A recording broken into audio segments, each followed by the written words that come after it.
പരിശുദ്ധമായ നാമം വാഴ്ത്തപ്പെടുമാറാകട്ടെ. അനുഗ്രഹിക്കപ്പെട്ട സമയത്തിനായി ദൈവത്തിന് കോടാനുകോടി സ്തോത്രങ്ങൾ അർപ്പിക്കുന്നു.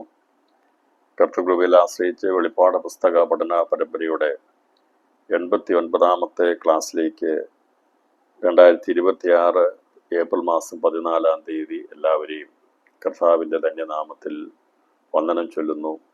ദൈവമായ കർത്താവ് നമ്മെ ധാരാളമായിട്ട് അനുഗ്രഹിക്കുമാറാകട്ടെ.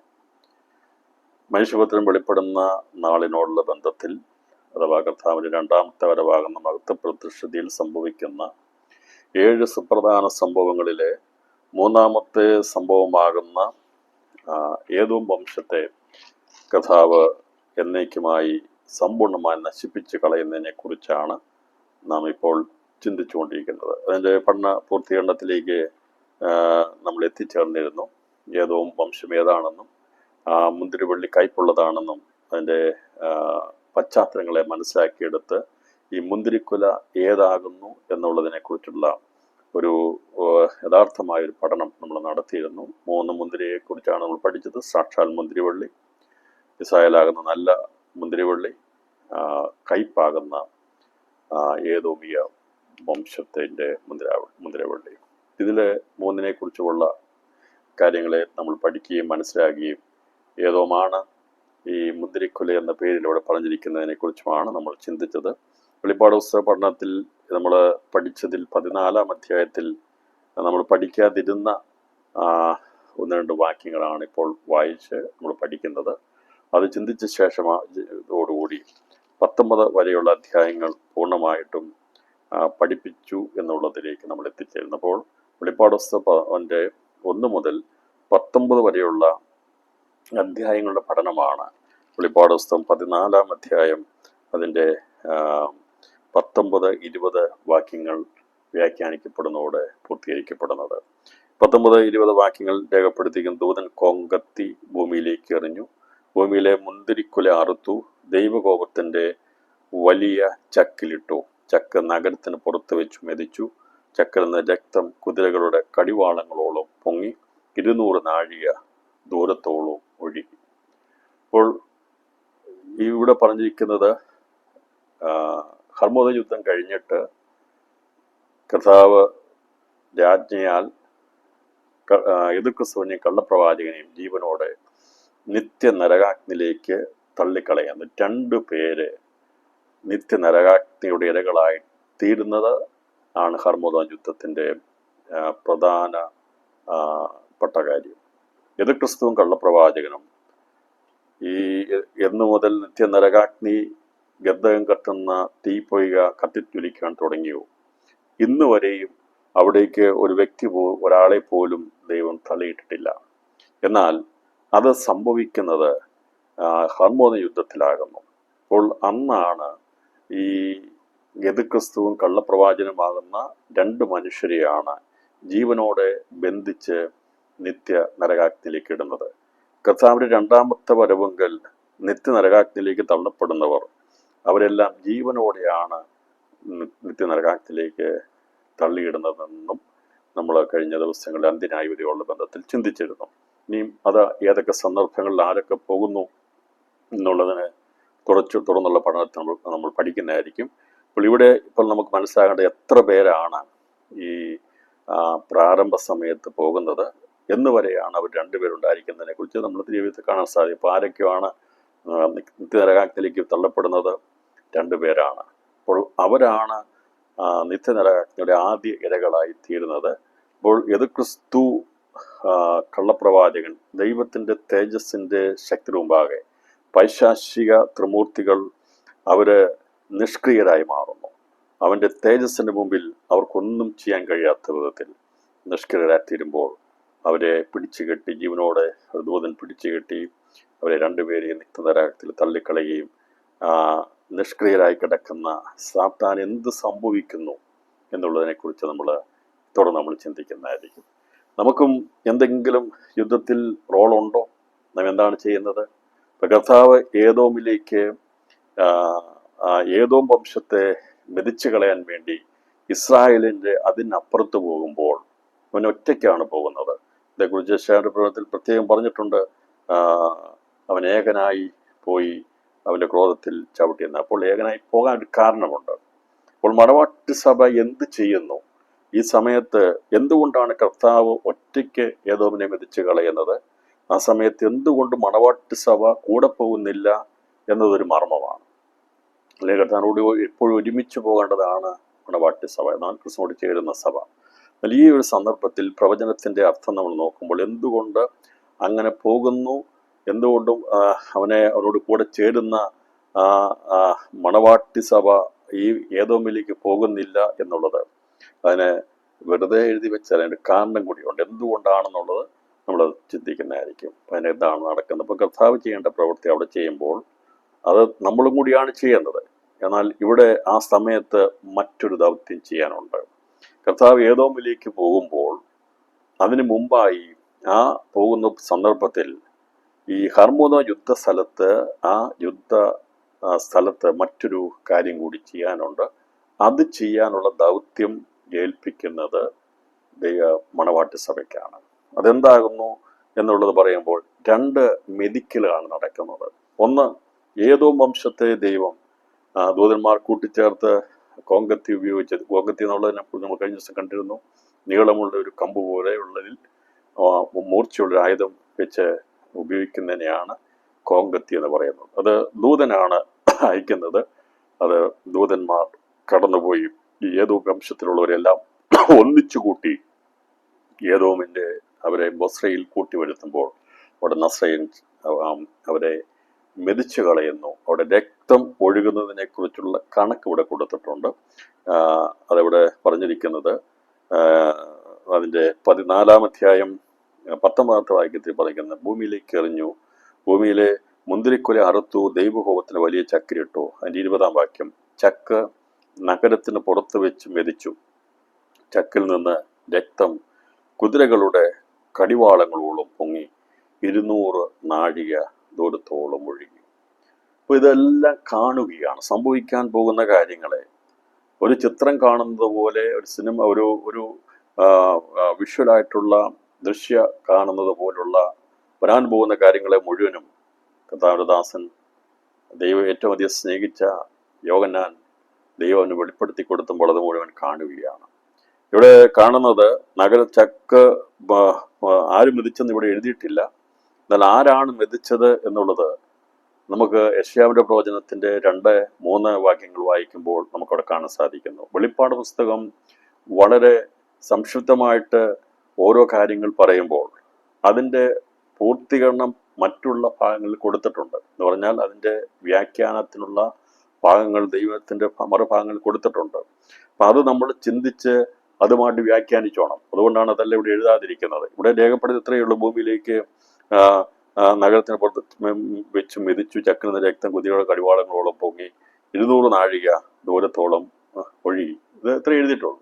അപ്പം ഇത് ആരാണ്, എന്താണ്, ആരാണ് മെതിക്കുന്നത് എന്നുള്ളതിൻ്റെ ആരാകുന്നു എന്താകുന്നുള്ളത് നമുക്ക് അതിൻ്റെ ചരിത്രം നമ്മൾ മനസ്സിലാക്കി. ഇതെല്ലാം പഠിച്ചത് പ്രവചനത്തിൽ നിന്ന് നമ്മൾ പഠിച്ചത്, പഴയ നിയമത്തിൻ്റെ പ്രവചനത്തിൽ നിന്നും ആണ് നമ്മൾ മനസ്സിലാക്കിയത്. ഇത് ആരാണ് മെതിക്കുന്നത് എന്നുള്ളത് യെശയ്യാവിന്റെ പ്രവചനം 2-ാം അധ്യായം 3 വരെയുള്ള വാക്യങ്ങൾ പറഞ്ഞിരിക്കുന്നത്, നിന്റെ ഉടുപ്പ് ചുവന്നിരിക്കുന്നത് എന്ത്, നിന്റെ വസ്ത്രം മുന്തിരിച്ചക്ക് ചവിട്ടുന്നതുപോലെ ഇരിക്കുന്നത് എന്ത്, ഞാൻ ഏകനായി മുന്തിരിച്ചക്ക് ചവിട്ടി, ജാതികൾ ആരും എന്നോട് കൂടി ഉണ്ടായിരുന്നില്ല, എൻ്റെ കോപത്തിൽ ഞാൻ അവരെ ചവിട്ടി, എൻ്റെ ക്രോധത്തിൽ അവരെ മെതിച്ചു കളഞ്ഞു, അവിടെ രക്തം എൻ്റെ വസ്ത്രത്തിൽ തെറിച്ചു, എൻ്റെ ഉടുപ്പൊക്കെയും മലിനമായിരിക്കുന്നു.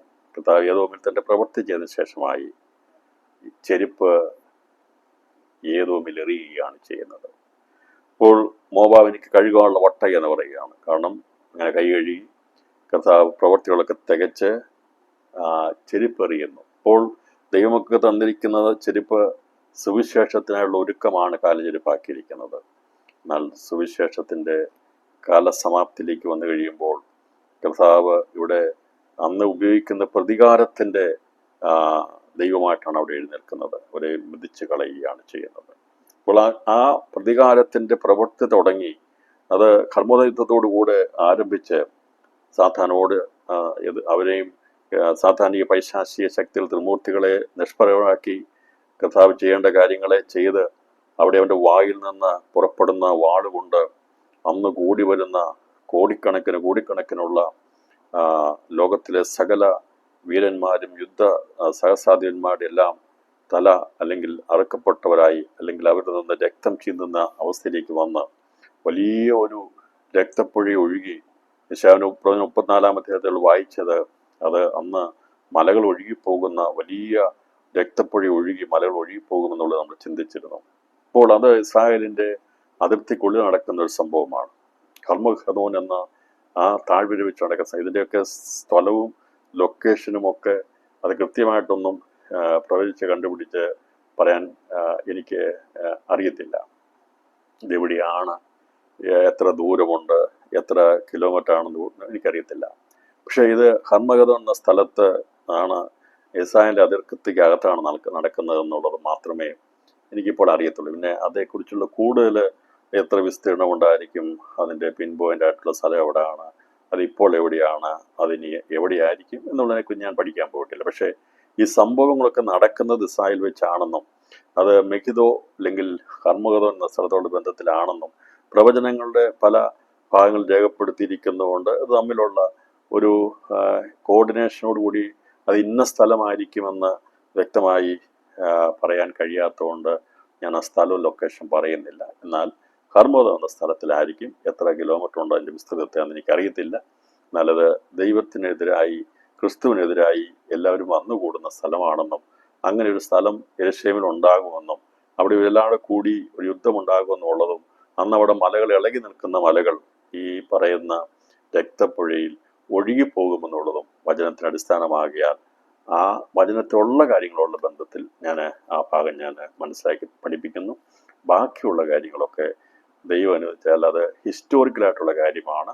അത് പഠിക്കണമെന്നുണ്ടെങ്കിൽ പുരാതന ഹിസ്റ്ററിയെക്കുറിച്ചും ഇപ്പോഴത്തെ ഹിസ്റ്ററിയെക്കുറിച്ചും ഒക്കെ നല്ലതായിട്ടുള്ളൊരു പഠനം കിട്ടണം. പിന്നെ ഹിസ്റ്ററി എന്നുള്ളത് സത്യസന്ധമായിട്ടുള്ളതല്ല. അതുകൊണ്ട് കൃത്യമായിട്ട് രാജ്യങ്ങളെ ഒന്നും ആർക്കും തന്നെ ഇന്നതാണെന്ന് പറയാൻ കഴിയത്തില്ല. കാരണം പല ചരിത്രകാരന്മാരും അന്നത്തെ അവർക്ക് കിട്ടിയ കാഴ്ചപ്പാടിൽ രേഖപ്പെടുത്തുന്നതൊക്കെ ഏകദേശമൊക്കെ ശരിയായിരിക്കും, അത് മാറി മറിയാനുള്ള സാധ്യതകളുണ്ട്. അതുകൊണ്ട് അതിലേക്ക് പോകുന്നില്ല. അങ്ങനെ ആർക്കെങ്കിലും പഠിക്കണമെങ്കിൽ ദയവായിട്ട് നിങ്ങളത് നിങ്ങളുടെ പഠനത്തിൻ്റെ ഭാഗമാക്കി പഠിക്കുക എന്നുള്ളത് ഞാൻ ഓർപ്പിക്കുന്നു. അതുകൊണ്ട് ആരും എന്നോട് ഈ ഹർമഗദോൻ യുദ്ധം നടക്കുന്ന ഏത് സ്ഥലത്താണ്, അതിന് എത്ര നീളമുണ്ട്, എത്ര വീതിയുണ്ട്, എത്ര സ്ഥലമുണ്ട്, അതിപ്പോൾ എവിടെയാണെന്ന് എന്നോട് ചോദിച്ചാൽ എനിക്കറിയത്തില്ല. അത് സംബന്ധമായിട്ടുള്ള പഠനം ആവശ്യമുണ്ടെങ്കിൽ അത് നിങ്ങൾ പഠിക്കുക. പക്ഷേ കർത്താവ് വരുമ്പോൾ നടക്കുന്ന സംഭവങ്ങൾ എന്തൊക്കെയാണെന്നുള്ളത് ദൈവത്തിൻ്റെ പരിശുദ്ധാത്മാവിൽ പഠിപ്പിക്കുന്നത് കൃത്യമാണ്. കൃത്യതയില്ലാത്ത കാര്യങ്ങളെ, ഊഹാഭോഗങ്ങളെ പഠിപ്പിക്കുവാൻ ഞാൻ താല്പര്യപ്പെടാറില്ല. എന്നെങ്കിലും ദൈവ സംബന്ധമായിട്ടുള്ള ആലോചന നൽകുകയാണെങ്കിൽ, അത് പഠിക്കാൻ ദൈവാത്മാവ് പ്രേരണ നൽകുകയാണെങ്കിൽ പഠിച്ചിട്ട് അപ്പോൾ അത് സംബന്ധമായി പഠിപ്പിക്കുന്നതായിരിക്കും. ഇപ്പോൾ എനിക്ക് ഇത്ര മാത്രമേ ഈ പറയുന്ന യുദ്ധങ്ങളെക്കുറിച്ച് പറയാൻ കഴിയത്തുള്ളൂ. ഇപ്പോൾ ഇവിടെ ഈ ഏദോമിൽ അത് നടക്കുമ്പോൾ അത് ബൊസ്രയിലാണെന്ന് നമുക്ക് കാണാൻ സാധിക്കുന്നുണ്ട്. അപ്പം ബൊസ്ര എവിടെയാണ് ഇന്ന് ലൊക്കേറ്റ് ചെയ്യണം എന്നുള്ളത് പറഞ്ഞു കഴിഞ്ഞാൽ ഇച്ചിരി ബുദ്ധിമുട്ടുണ്ട്. പക്ഷെ അത് നമുക്ക് കാണാൻ സാധിക്കും ചെങ്കടലിനോടടുത്ത് ഇപ്പോഴത്തെ യോർദാനുള്ള സ്ഥലത്തോട് ബന്ധപ്പെട്ട സ്ഥലമാണ് കിടക്കുന്നത്. അത് പിൻ പോയിന്റ് ചെയ്തിട്ട് ഇന്ന രാജ്യമാണെന്ന് പറഞ്ഞു കഴിഞ്ഞാൽ നമുക്ക് ശരിയായി നല്ല രീതിയിൽ പറയാമെങ്കിൽ ശരിയാ. പക്ഷേ ഇങ്ങനെയുള്ള യുദ്ധങ്ങളൊക്കെ വരുമ്പോഴത്തേക്ക് ഇറാനെ കുറിച്ചും മറ്റുള്ള കാര്യങ്ങളെക്കുറിച്ചും ബൈബിളിൽ പറഞ്ഞിരിക്കുന്ന പ്രവചനമാണെന്നൊക്കെ പറഞ്ഞ് അത് പഠിപ്പിക്കുക, അത് തെളിയിക്കാമെങ്കിൽ ആൾക്കാർ ഒരുപാട് പേര് ഇൻട്രസ്റ്റ് എടുക്കും. പക്ഷേ ഞാൻ അങ്ങനെ ഈ ബൈബിൾ വായിച്ചപ്പോൾ 1-ാം ലോകമഹായുദ്ധം നടന്നതിനെക്കുറിച്ചോ 2-ാം ലോകമഹായുദ്ധം നടന്നതിനെക്കുറിച്ചോ ദൈവത്തിൽ പറഞ്ഞിട്ടില്ല. അങ്ങനെയാണെങ്കിൽ 3-ാം ലോകമഹായുദ്ധത്തെക്കുറിച്ചും ബൈബിളിൽ പറഞ്ഞിട്ടില്ല. പിന്നെ ബാക്കിയുള്ളതെല്ലാം സാങ്കല്പികതകളാണ്. 3-ാം ലോകമഹായുദ്ധം കൊണ്ട് ആർക്കറിയാം? അപ്പോൾ ഇങ്ങനെ രാഷ്ട്രങ്ങൾ കൂടി നമ്മളങ്ങ് എക്സ്പെക്റ്റ് ചെയ്യുക, നമ്മൾ പ്രതീക്ഷിക്കുക, നമ്മൾ ചിന്തിക്കുക ഇങ്ങനെ ആകാമെന്നുള്ളത്. 1-ഉം 2-ഉം ലോകമഹായുദ്ധങ്ങളെക്കുറിച്ച് ബൈബിളിൽ പറഞ്ഞിട്ടില്ല. നിങ്ങൾ മുഴുവൻ ബൈബിൾ തിരിച്ചും പഠിച്ചു നോക്കിയോ, ഈ പറഞ്ഞ യുദ്ധങ്ങളെക്കുറിച്ചെങ്ങും പറഞ്ഞിട്ടില്ല. എന്നാൽ ബൈബിളിൽ പറഞ്ഞിരിക്കുന്ന യുദ്ധങ്ങളെക്കുറിച്ചുണ്ട്. അത് ആത്മീയപരമായിട്ടുള്ള യുദ്ധങ്ങളാണ്. അതേക്കുറിച്ചുള്ള ക്ലാസ്സുകൾ ദൈവസമയം ഞാൻ എടുക്കുകയും ചെയ്യും. എന്നാൽ അതല്ലാത്തുള്ള കാര്യങ്ങളെക്കുറിച്ച് സാങ്കല്പികതയിലേക്ക് പോകാൻ ആഗ്രഹിക്കുന്നില്ല. അതുകൊണ്ട് ഈ ഹർമഗദോൻ യുദ്ധത്തോടുള്ള ബന്ധത്തിൽ നടക്കുന്ന താഴ്വര ഏതാണെന്നോ ഈ ബൊസ്രയോടുള്ള ബന്ധത്തിൽ നടക്കുന്ന അവിടുത്തെ വിസ്തൃതം എന്താണെന്നോ അറിയത്തില്ല. ഇവിടെ പറഞ്ഞിരിക്കുന്നത് ഇത്രമാത്രമാണ്. ഇപ്പം ഈ ദൈവം അവരെ മെതിച്ചു കളയുന്നു. അപ്പം അത് കൊയ്ത് എടുത്ത് ദൂതന്മാർ ഇവരെ കൂട്ടിച്ചേർത്ത് കഴിയുമ്പോൾ ദൈവമാണ് അവിടെ ചെന്ന് മെതിക്കുന്നത്. അതെങ്ങനെ മെതിക്കുമെന്ന് അതെനിക്കറിയത്തില്ല. പക്ഷെ അത് വചനത്തിൽ പറഞ്ഞിരിക്കുന്നു, അവൻ്റെ കോപത്തിനിരയാറ്റരും എന്ന് പറഞ്ഞാൽ കർത്താവ് അവിടെ നിൽക്കുമ്പോൾ തന്നെ അവൻ്റെ കാൽ കീഴിൽ ഇവര് ചതഞ്ഞറിഞ്ഞു പോകും. കാരണം അവൻ അത്രമാത്രം ഭാരം വഹിക്കുന്നവനാണ്. നമുക്കറിയാമല്ലോ, സകലത്തെയും വഹിക്കുന്നവൻ, ഭാരം വഹിക്കുന്നവൻ നമ്മുടെ കർത്താവ്. അപ്പോൾ അവൻ്റെ കാൽ കീഴിൽ വീണ് കഴിഞ്ഞാൽ പിന്നീടുള്ളത് എന്താണെന്ന് നമുക്ക് ചിന്തിക്കാൻ പോലും കഴിയത്തില്ലല്ലോ. അതുകൊണ്ട് അന്ന് എങ്ങനെയാ മെതിച്ചു കളയുന്നത് എന്നുള്ളത് യോഹന്നാൻ അവിടെ രേഖപ്പെടുത്തിയിട്ടില്ല വെളിപ്പാട് പുസ്തകത്തിൽ. എന്നാൽ അത് ആര് ചെയ്യുന്നു എന്നുള്ളത് യെശയ്യാവിന്റെ പ്രവചനത്തിൽ രേഖപ്പെടുത്തിയിട്ടുണ്ട്. അവൻ തന്നെ ചവിട്ടി എന്നാ പറയുന്നത്. മുന്തിരിച്ചക്ക് ചവിട്ടി, ജാതികളാരും എന്നോട് കൂടെ ഉണ്ടായിരുന്നില്ല, എൻ്റെ കോപത്തിൽ ഞാൻ മുന്തിരിച്ചക്ക് കണ്ടിട്ടില്ല. അതുകൊണ്ട് ഇത് എങ്ങനെയാ ചവിട്ടുന്നത് എനിക്കറിയത്തില്ല. പുള്ളിയോട് എഴുതി വെച്ചിരിക്കുന്നത് മുന്തിരിച്ചക്ക് ചവിട്ടി എന്ന് പറയുമ്പോൾ മുന്തിരി ഇട്ട് അതിനകത്തുനിന്ന് ഇതിനെ ചവിട്ടി അതിൻ്റെ അകത്ത് മുന്തിരി രസം എടുക്കുന്ന ബന്ധത്തിലാണ് മുന്തിരിച്ചക്ക് ചവിട്ടുന്നത്. ഇവിടെ ദൈവത്തിന് വേണ്ടാത്ത വംശമായിരിക്കുന്ന കൈപ്പുള്ള മുന്തിരിയെ അത് ആർക്കും പ്രയോജനമില്ലാത്തതായതുകൊണ്ട്, നിഷ്പ്രയോജനമായതുകൊണ്ട്, അവരിൽ നിന്ന് ഒരു ഗുണവുമില്ലാത്തതുകൊണ്ടാണ് ഇവരുടെ രക്തം ഇവിടെ ജീവൻ ഭൂമിയിൽ ഒഴുക്കിക്കളയുന്നത്. അതാണ് എൻ്റെ ആത്മീയാർത്ഥം. അതാണ്. കാരണം ഇസ്രായേലിനെ കൊണ്ട് പ്രയോജനമുണ്ട്, ദൈവത്തിന് പ്രയോജനമുണ്ട്, ദൈവിക വാഗ്ദത്തങ്ങളുടെ ബന്ധത്തിൽ നിത്യതി കാണപ്പെടേണ്ടതാണ്. പക്ഷേ ഏശാവിൻ്റെ സന്തതിയെ സംബന്ധിച്ച് നിഷ്പ്രയോജനമാണ്. അപ്പോൾ അതിൻ്റെ ഫലം കൊണ്ടൊരു പ്രയോജനമില്ല. അത് കയ്പുള്ളതാണ്, സർപ്പകൂടത്തിൻ്റെ വിഷമുള്ളതാണ്. അപ്പം അതുകൊണ്ട് അതിൻ്റെ ആവശ്യകതയില്ല, അതിന് പ്രയോജനമില്ല, നിഷ്പ്രയോജനമാണ്. അതുകൊണ്ട് അതിനെ മെതിച്ചു കളഞ്ഞ് അതിൻ്റെ രക്തം ഭൂമിയിൽ ഒഴുക്കിക്കളയുന്നു എന്നതാണ് ഇതിൻ്റെ അർത്ഥം. അതാണ് ഇതിൽ രേഖപ്പെടുത്തിയിരിക്കുന്നത്. വരുന്ന ദൈവനെ ചവിട്ടിക്കളഞ്ഞു, നമ്മളതിനെ അങ്ങനെ ചിന്തിച്ചിട്ട് ഇങ്ങനെ എല്ലാവരും കൂട്ടിയുടെ കർത്താവ് കാലിന് ചവിട്ടി മെതിച്ച് ഗോതമ്പ് മെതിക്കുന്നവരെ മെതിച്ച് കളയുന്നല്ല എൻ്റെ അർത്ഥം. എൻ്റെ അർത്ഥം ഇത്രയേ ഉള്ളൂ. കർത്താവ് ഈ മുന്തിരിക്കൊല, ഈ വംശത്തെ പ്രയോജനമില്ലാത്തതാ, മനുഷ്യർക്കോ ദൈവത്തിനോ പ്രയോജനമില്ലാത്തതാ. അപ്പം അതുകൊണ്ട് അതിൻ്റെ അവസാന ഫലത്തെ, അന്ന് ജീവനോടിരിക്കുന്ന സകല ഏതോമിക വംശത്തെയും ദൈവം ഒരുമിച്ച് കൂട്ടി അവിടെ രക്തം ഭൂമിയിൽ അവരിൽ നിന്ന് പുറപ്പെടേണ്ടത് ആ ജീവൻ കൊണ്ട് ഒരു പ്രയോജനം മനുഷ്യർക്കോ ദൈവത്തിനോ ഇല്ലാത്തതുകൊണ്ട്, അവർ ദൈവത്തിന് വിരുദ്ധമായി, ഇസ്രായേലിന് വിരുദ്ധമായി നിൽക്കുന്ന ജാതിയായതുകൊണ്ട് അവരെ ഒരു പ്രയോജനമില്ല എന്ന് കാണിക്കാൻ വേണ്ടിയാണ് അവരെ മെതിച്ച് അവിടെ രക്തം ഭൂമിയിൽ ഒഴുക്കിക്കളയുന്നത്. അതാണ് എൻ്റെ ആത്മീയാർത്ഥം. അപ്പോൾ അങ്ങനെ ഒഴുകുന്ന രക്തം, ഏതായാലും അന്ന് രക്തപ്പൊഴി ഒഴുകും എന്നുള്ളത് സത്യമാണ്. അപ്പോൾ ആ രക്തപ്പൊഴി ഒഴുകുമ്പോൾ അതിൻ്റെ അളവിനെ കുറിച്ച് പറഞ്ഞിട്ടുണ്ട്. അത് ഹർമോദ യുദ്ധത്തെക്കുറിച്ചുള്ള എത്രമാത്രം രക്തം ഒഴുകുന്നു എന്നുള്ളത് യെശയ്യാവിന്റെ പ്രവചനത്തെ പറഞ്ഞിരിക്കുന്നെങ്കിൽ ഇവിടെ അത് പറയാതെ അത് എത്രമാത്രം ഉണ്ടെന്നുള്ളത് വെളിപ്പാട് പുസ്തകത്തിലാണ് പറഞ്ഞിരിക്കുന്നത്. അപ്പം ഞാൻ പറഞ്ഞല്ലോ, ഒരിടത്ത് പറഞ്ഞിട്ടുണ്ടെങ്കിൽ അവിടെ അത് രേഖപ്പെടുത്തുക. ഹർമയുദ്ധത്തിൽ മലകൾ ഒഴുകി പോകുമെന്നോ ഒന്നും പറഞ്ഞില്ല. അവിടെ എത്രമാത്രം മാംസങ്ങളും രക്തവും ഒഴുകും, അത് സകല പക്ഷികൾക്കും മൃഗങ്ങൾക്കും അന്ന് കാട്ടുമൃഗങ്ങൾക്കും ആഹാരമായി കൊടുക്കുമെന്ന് പറയുകയാണെങ്കിൽ, ഇവിടെ ആര് ചവിട്ടുന്നു എങ്ങനെ ചവിട്ടുന്നു എന്നും പറയാതെ ഇവിടെ വെളിപ്പാട് പുസ്തകത്തിൽ രേഖപ്പെടുത്തിയിരിക്കുന്നത് ചക്കിൽ നിന്ന് രക്തം കുതിരയുടെ കടിവാളങ്ങളോളം പൊങ്ങി 200 നാഴിക ദൂരത്തോളം ഒഴുകി. ഇത് ഹർമയുദ്ധത്തെക്കുറിച്ച് പറഞ്ഞതല്ല, ഏദോമിന്റെ വംശത്തിന്റെ നാശത്തെക്കുറിച്ച് പറഞ്ഞിരിക്കുന്ന കാര്യമാണ്. മൂന്നാമത്തെ കാര്യമാണ്. അപ്പോൾ ഈ സന്ദർഭത്തിൽ ഇവിടെ ഒഴുകുന്ന രക്തപ്പുഴയെക്കുറിച്ച് നോക്കുമ്പോൾ അന്ന് കുതിരകളെയാണ് ഉപയോഗിക്കുന്നത്. കുതിരയുടെ കടിവാളുകളോ, ബ്രിഡിൽസ് എന്ന് പറഞ്ഞാൽ കുതിരയുടെ കടിവാളങ്ങളോ ഏകദേശം നമ്മൾ ഉദ്ദേശിക്കുമ്പോൾ 2 മീറ്ററോളം ഉയരത്തിൽ, ഏകദേശം 300 കിലോമീറ്റർ, ഏകദേശം 325 കിലോമീറ്ററോളം നീളത്തിൽ രക്തപ്പുഴ അവിടെ ഒഴുകും. ഇവിടെ പറഞ്ഞിരിക്കുന്നത് 200 നാഴിക എന്ന് പറഞ്ഞിരിക്കുന്നത് ഏകദേശം 200 മൈലാകുന്നു. അങ്ങനെ കണക്കൂട്ടിയാൽ 338 കിലോമീറ്റർ നീളത്തിൽ ഈ രക്തത്തിൻ്റെ പുഴ ഒഴുകുമെന്നാണ് രേഖപ്പെടുത്തിയിരിക്കുന്നത്. അതിൻ്റെ വീതി എത്രയാണെന്ന് പറഞ്ഞിട്ടില്ല. സാധാരണ ഒരു നദിയെക്കുറിച്ച് പറയുകയാണെങ്കിൽ അതിന് നീളം കാണും, വീതി കാണും, അതിൻ്റെ ആഴം കാണും. പക്ഷെ ഇവിടെ ആഴം പറഞ്ഞിട്ടുണ്ട്. ആഴം എന്ന് പറഞ്ഞാൽ ആഴം എന്ന് പറഞ്ഞാൽ താഴേക്കല്ല, ഭൂമിക്ക് മീതിയെ കൂടി ഒഴുകുകയാണ്.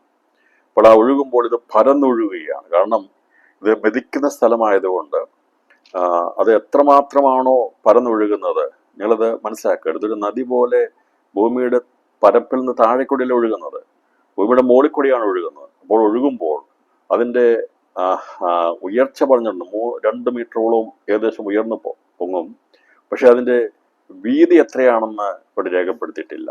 എന്നാൽ ഇതിങ്ങനെ ഒഴുകിച്ചെന്ന് എവിടം വരെ ചെല്ലുമെന്ന് ചോദിച്ചാൽ ഏകദേശം 300 കിലോമീറ്ററിലധികം ദൂരം ഇത്രയും രക്തം ഒഴുകി നിൽക്കുമെന്നാണ് പറഞ്ഞിരിക്കുന്നത്. എന്ന് പറഞ്ഞാൽ അവിടെ കൊണ്ട് ചെല്ലുമ്പോൾ തീരും. നമുക്കറിയാമല്ലോ, വെള്ളം ഒഴുകി പോകുമ്പോൾ ആ ഒഴുകി വീഴുന്നിടത്തുനിന്ന് വെള്ളം സ്പ്രെഡാകും. അത് പോയി പോയി പോയി അവസാനം അവിടെ ഒരു സ്ഥലത്ത് ചെല്ലുമ്പോൾ ഒരു പോയിന്റ് പോലെ നിൽക്കും. പിന്നെ അങ്ങോട്ട് കാണത്തില്ല, തീരും. പിന്നെ ആ വെള്ളം തീർന്നു. നമുക്കറിയാം, എന്ത് സാധനം ഒഴിച്ചാലും അങ്ങനെയാണ് പോകുന്നത്. ഒഴിക്കുന്നിടത്തുനിന്ന് അത് പരന്ന് പരന്ന് പരന്ന് അവസാനമായി ചെല്ലുമ്പോൾ അത് അവിടെ കൊണ്ട് തീർന്നു. എന്നതുപോലെ ഈ രക്തം ഒഴുകി പോകുമ്പോൾ ഇവിടെ വീതി കറക്റ്റായിട്ട് പറയുന്നില്ല. ഇതിങ്ങനെ മുകളിൽ കൂടെ പരന്നൊഴുകുമ്പോൾ ഏകദേശം 320 കിലോമീറ്റർ കഴിയുന്ന ദൂരം വരെ ഈ രക്തം ഇങ്ങനെ പരന്നൊഴുകും. അത് ഏകദേശം 2 മീറ്റർ ഉയരത്തിലായിരിക്കും പരക്കുന്നതെന്നാണ് വെളിപ്പാട് പുസ്തകത്തിൽ രേഖപ്പെടുത്തിയിരിക്കുന്നത്. ഇതാണ് കർത്താവ് അവിടെ ഏദോം വംശത്തെ ചവിട്ടിക്കളയതിനെ കുറിച്ച് രേഖപ്പെടുത്തിയതിൻ്റെ കണക്കും പറഞ്ഞിരിക്കുന്നു. മലയാളത്തിൽ അത് 200 നാഴിക എന്നാണ് പറഞ്ഞിരിക്കുന്നതെങ്കിൽ അതിനെ ട്രാൻസ്ലേഷനോടുള്ള ബന്ധത്തിൽ നോക്കുമ്പോൾ 1600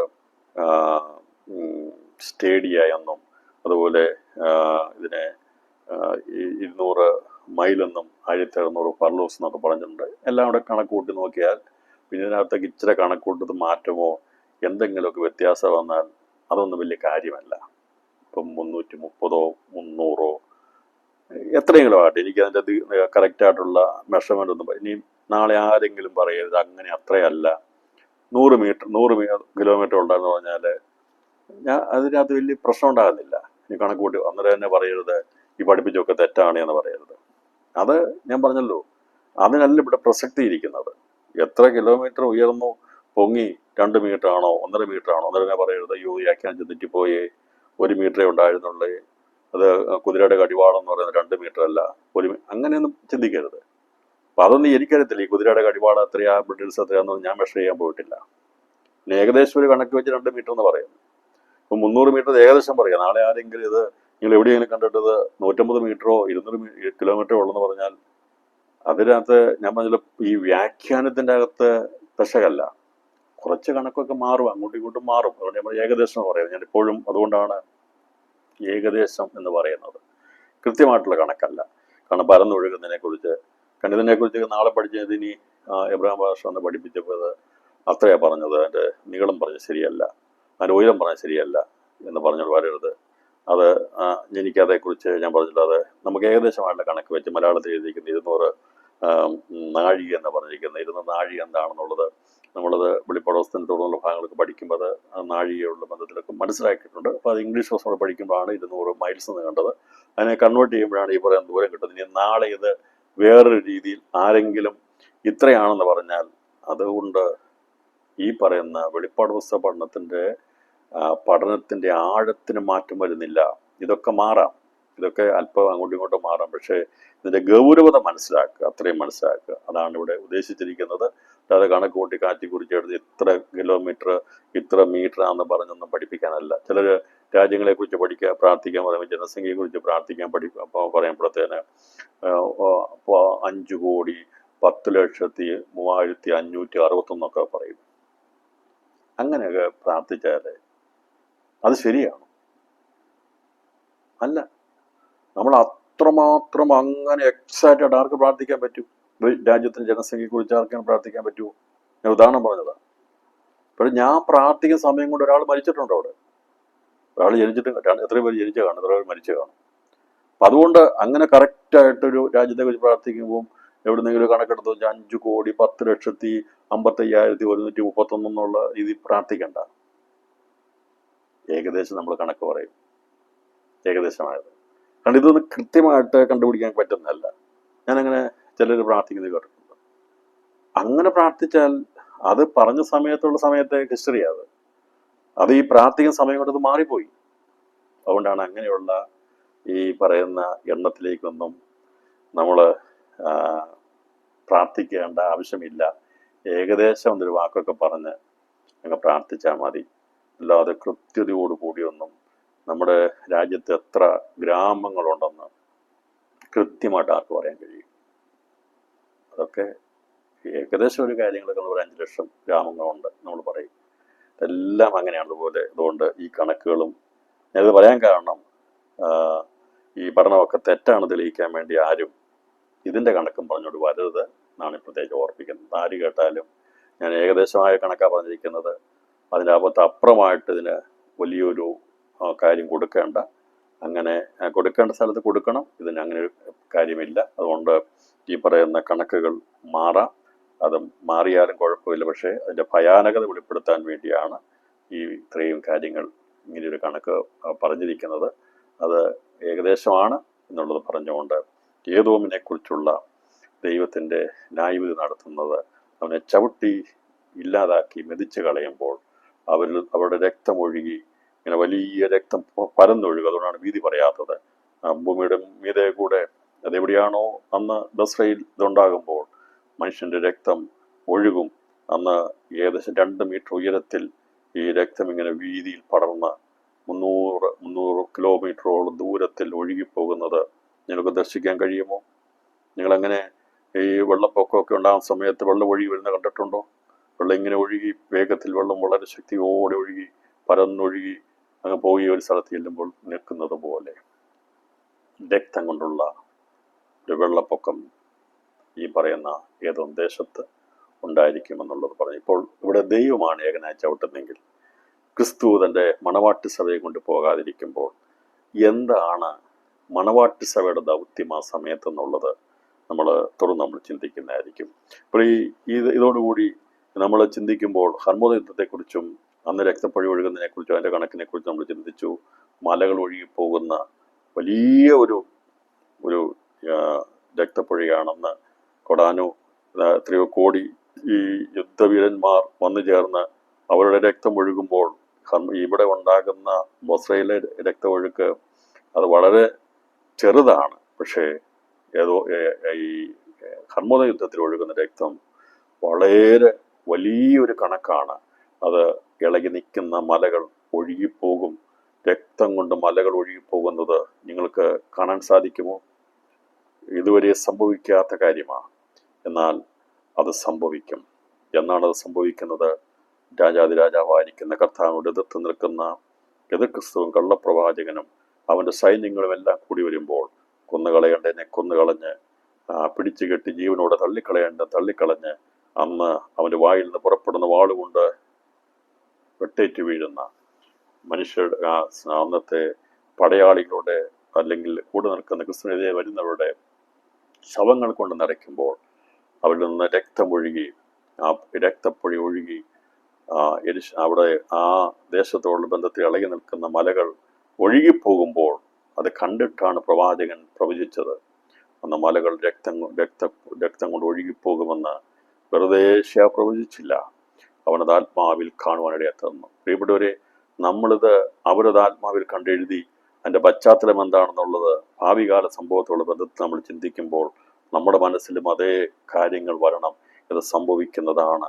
അന്ന് ഇത് ഒഴുകുമ്പോൾ ആ സ്ഥലത്ത് കർത്താവിനോട് കൂടെ നമ്മളും കാണും എന്നുള്ളത് നമ്മളത് മനസ്സിലാക്കുക. പ്രവാചകന്മാർ ദർശിച്ചത് അത് നിവൃത്തിയിരിക്കപ്പെടുമ്പോൾ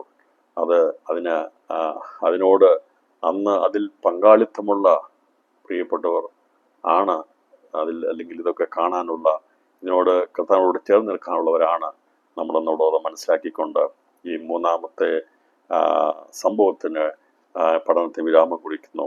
നാലാമത്തെ സംഭവം എന്നുള്ളത് സാത്താൻ ബന്ധിക്കപ്പെട്ട് ആഘാതത്തിൽ 1000 വർഷത്തേക്ക് മുദ്രയിടപ്പെടുന്നതിനെ കുറിച്ചാണ്.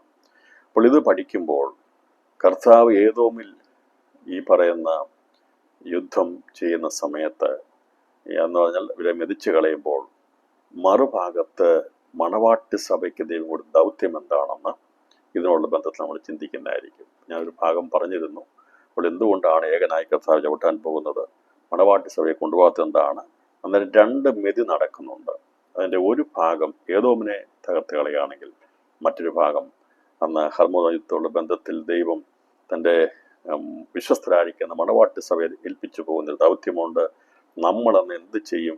ആ യുദ്ധത്തിൽ നമ്മുടെ പങ്കാളിത്തം എന്താണെന്നാണ് തുടർന്ന് നമ്മൾ ചിന്തിക്കുന്നത്.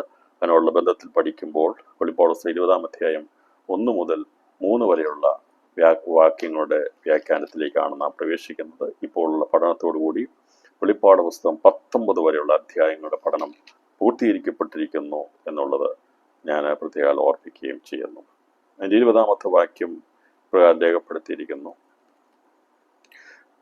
അനന്തരം ഒരു ദൂതൻ അഗാധത്തിന്റെ താക്കോലും ഒരു വലിയ ചങ്ങലയും കയ്യിൽ പിടിച്ചുകൊണ്ട് സ്വർഗത്തിൽ നിന്ന് ഇറങ്ങുന്നത് ഞാൻ കണ്ടു. അവൻ പിശാചും സാത്താനും എന്നുള്ള പഴയ പാമ്പായ മഹാസർപ്പത്തെ പിടിച്ചു 1000 ആണ്ടേക്ക് ചങ്ങലയിട്ടു. 1000 ആണ്ട് കഴിയുവോളും ജാതികളെ വഞ്ചിക്കാതിരിപ്പാൻ അവനെ അഗാധത്തിൽ തള്ളിയിട്ട് അടച്ചു പൂട്ടുകയും മീതെ മുദ്ര ഇടുകയും ചെയ്തു. അതിന് ശേഷം അവനെ അല്പകാലത്തേക്ക് അഴിച്ച് വിടേണ്ടതാകുന്നു. അപ്പോൾ ലോകത്തിന്റെ ദൈവമാകുന്ന സാത്താൻ എന്ന് പറഞ്ഞ മനുഷ്യനെ വഞ്ചിച്ച് അവരുടെ ദൈവമായിത്തീരുന്നു. വഞ്ചനയുടെ ദൈവം നമ്മുടെ കർത്താവ് വഞ്ചനയുടെ ദൈവമല്ല, സത്യദൈവമാണ്, നിത്യജീവനാണ്.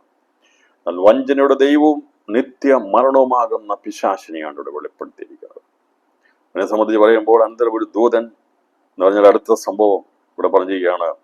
ഈ ഹർമോദ യുദ്ധം കഴിഞ്ഞ് ഏദോമിനെ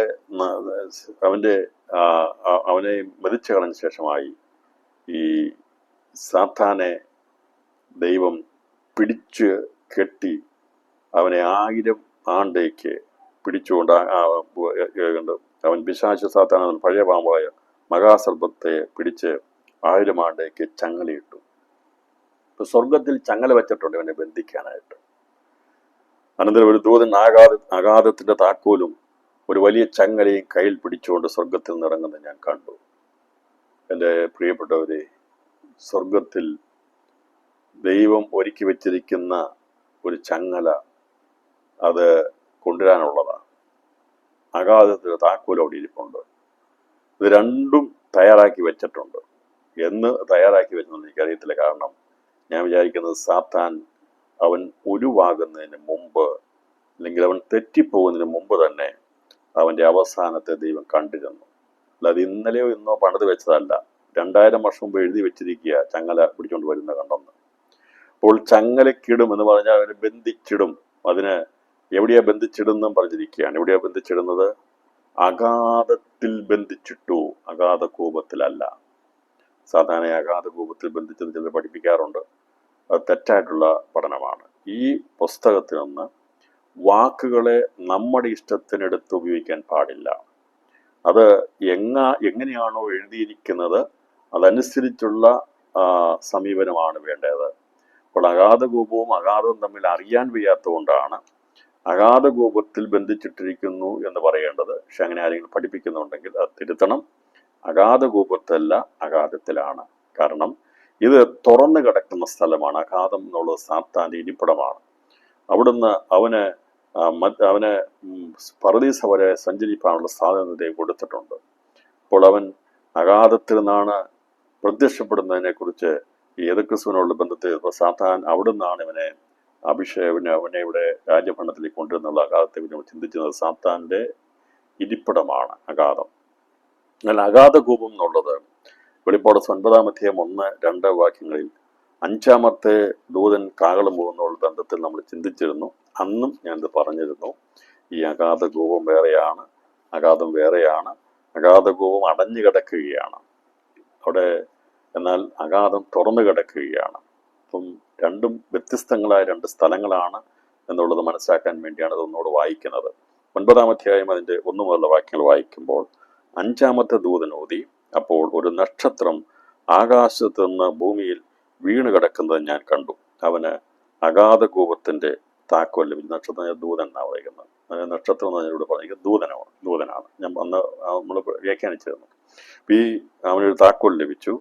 അവൻ അഗാധ കൂപം തുറന്നു. ഉടനെ കരിഞ്ചൂളയിലെ പുക പോലെ കൂപത്തിൽ നിന്ന് പൊങ്ങി. കൂപത്തിന്റെ പുകയാൽ സൂര്യനും ആകാശം കണ്ടുപോയി. പുകയിൽ നിന്ന് വെട്ടിക്കിളി ഭൂമിയിൽ പുറപ്പെട്ടു. ദൈവം അവിടെ സൂക്ഷിച്ചു വെച്ചിരിക്കുന്ന മനുഷ്യനെ ഉപദ്രവിക്കേണ്ട 5 മാസത്തേക്ക് ഉപദ്രവിക്കേണ്ട വെട്ടിക്കിളിക്ക് സമാനമായിരിക്കുന്ന ഈ ജീവികളെ ദൈവത്തിൻ്റെ നിയന്ത്രണത്തിൽ വെച്ചിട്ടുണ്ട്. അത് 2000 വർഷം മുമ്പ് കണ്ടിട്ടുണ്ടെങ്കിൽ അതിനെ ദൈവം എന്നാണോ വെച്ചെന്നുള്ളത് ഞാൻ വിചാരിക്കുന്നത് മനുഷ്യ സൃഷ്ടിയോടുള്ള ബന്ധത്തിൽ ആരംഭം വിട്ടപ്പോൾ തന്നെ മനുഷ്യനെ അതിൻ്റെ അവസാനത്തെ കണ്ടുകൊണ്ട്, അതുകൊണ്ടാണ് ആരംഭത്തിങ്ങൾ തന്നെ അവസാനം കാണുന്നവനെന്ന് പറയുന്നത്. മനുഷ്യൻ ജനിക്കുന്നതിന് മുമ്പ് അവൻ മരിച്ചു കഴിഞ്ഞാൽ ഏതെല്ലാം നിരകളിൽ പോകണമെന്ന് ദൈവം കണക്ക് കൂട്ടിയ ഈ ഭൂമിയെ പണിതത്, പരദീസിയെ പണിതത് അല്ലേ. പിന്നീട് വേണ്ട രീതിയിൽ അതിനെ ആവശ്യമുള്ള സമയത്ത് ഏച്ചുകെട്ടി പണിയല്ല ചെയ്തത്. ഭൂമിക്ക് അടിസ്ഥാനം ഇടുന്നതിന് മുമ്പ് എന്തെല്ലാം സംഭവിക്കും എന്നുള്ളത് കണ്ടിരുന്നു. അപ്പോൾ സാത്താൻ അവൻ വഴിതെറ്റിപ്പോകുന്നതിന് മുമ്പ് അവനെ ബന്ധിക്കാനുള്ള ചങ്ങല സ്വർഗത്തിലുണ്ട്. അവൻ്റെ സ്ഥലം എവിടെയാണെന്നുള്ളതും വചനത്തിൽ വരുന്നതാണ്. പൂട്ടേണ്ട താക്കോലും അവിടെയുണ്ട്. അപ്പം മനുഷ്യൻ അവനെ 5 മാസത്തേക്ക് അവനെ ഉപദ്രവിക്കാൻ വേണ്ടി ദൈവം മുന്നമേ കണ്ടിരിക്കുന്ന ഈ പറയുന്ന ജീവികൾ അഗാധകൂപത്തിൽ അവിടെ ഉണ്ട്. അവരുടെ ദൗത്യമത. അന്ന് അവരെ അതിനഴിച്ചുവിടും. ഞാൻ പറഞ്ഞത് ഇന്ന് തുടങ്ങിയതല്ല. ഇതിൻ്റെ പ്ലാൻ ചെയ്തത് ആരംഭത്തിങ്കൽ തന്നെ അവസാനം കണ്ടാണ് ദൈവം പ്രവർത്തിക്കുന്നതെന്ന് പറയുമ്പോൾ നമ്മൾ ചിന്തിക്കരുത് ചെറിയൊരു കാര്യമാണെന്നുള്ളത്.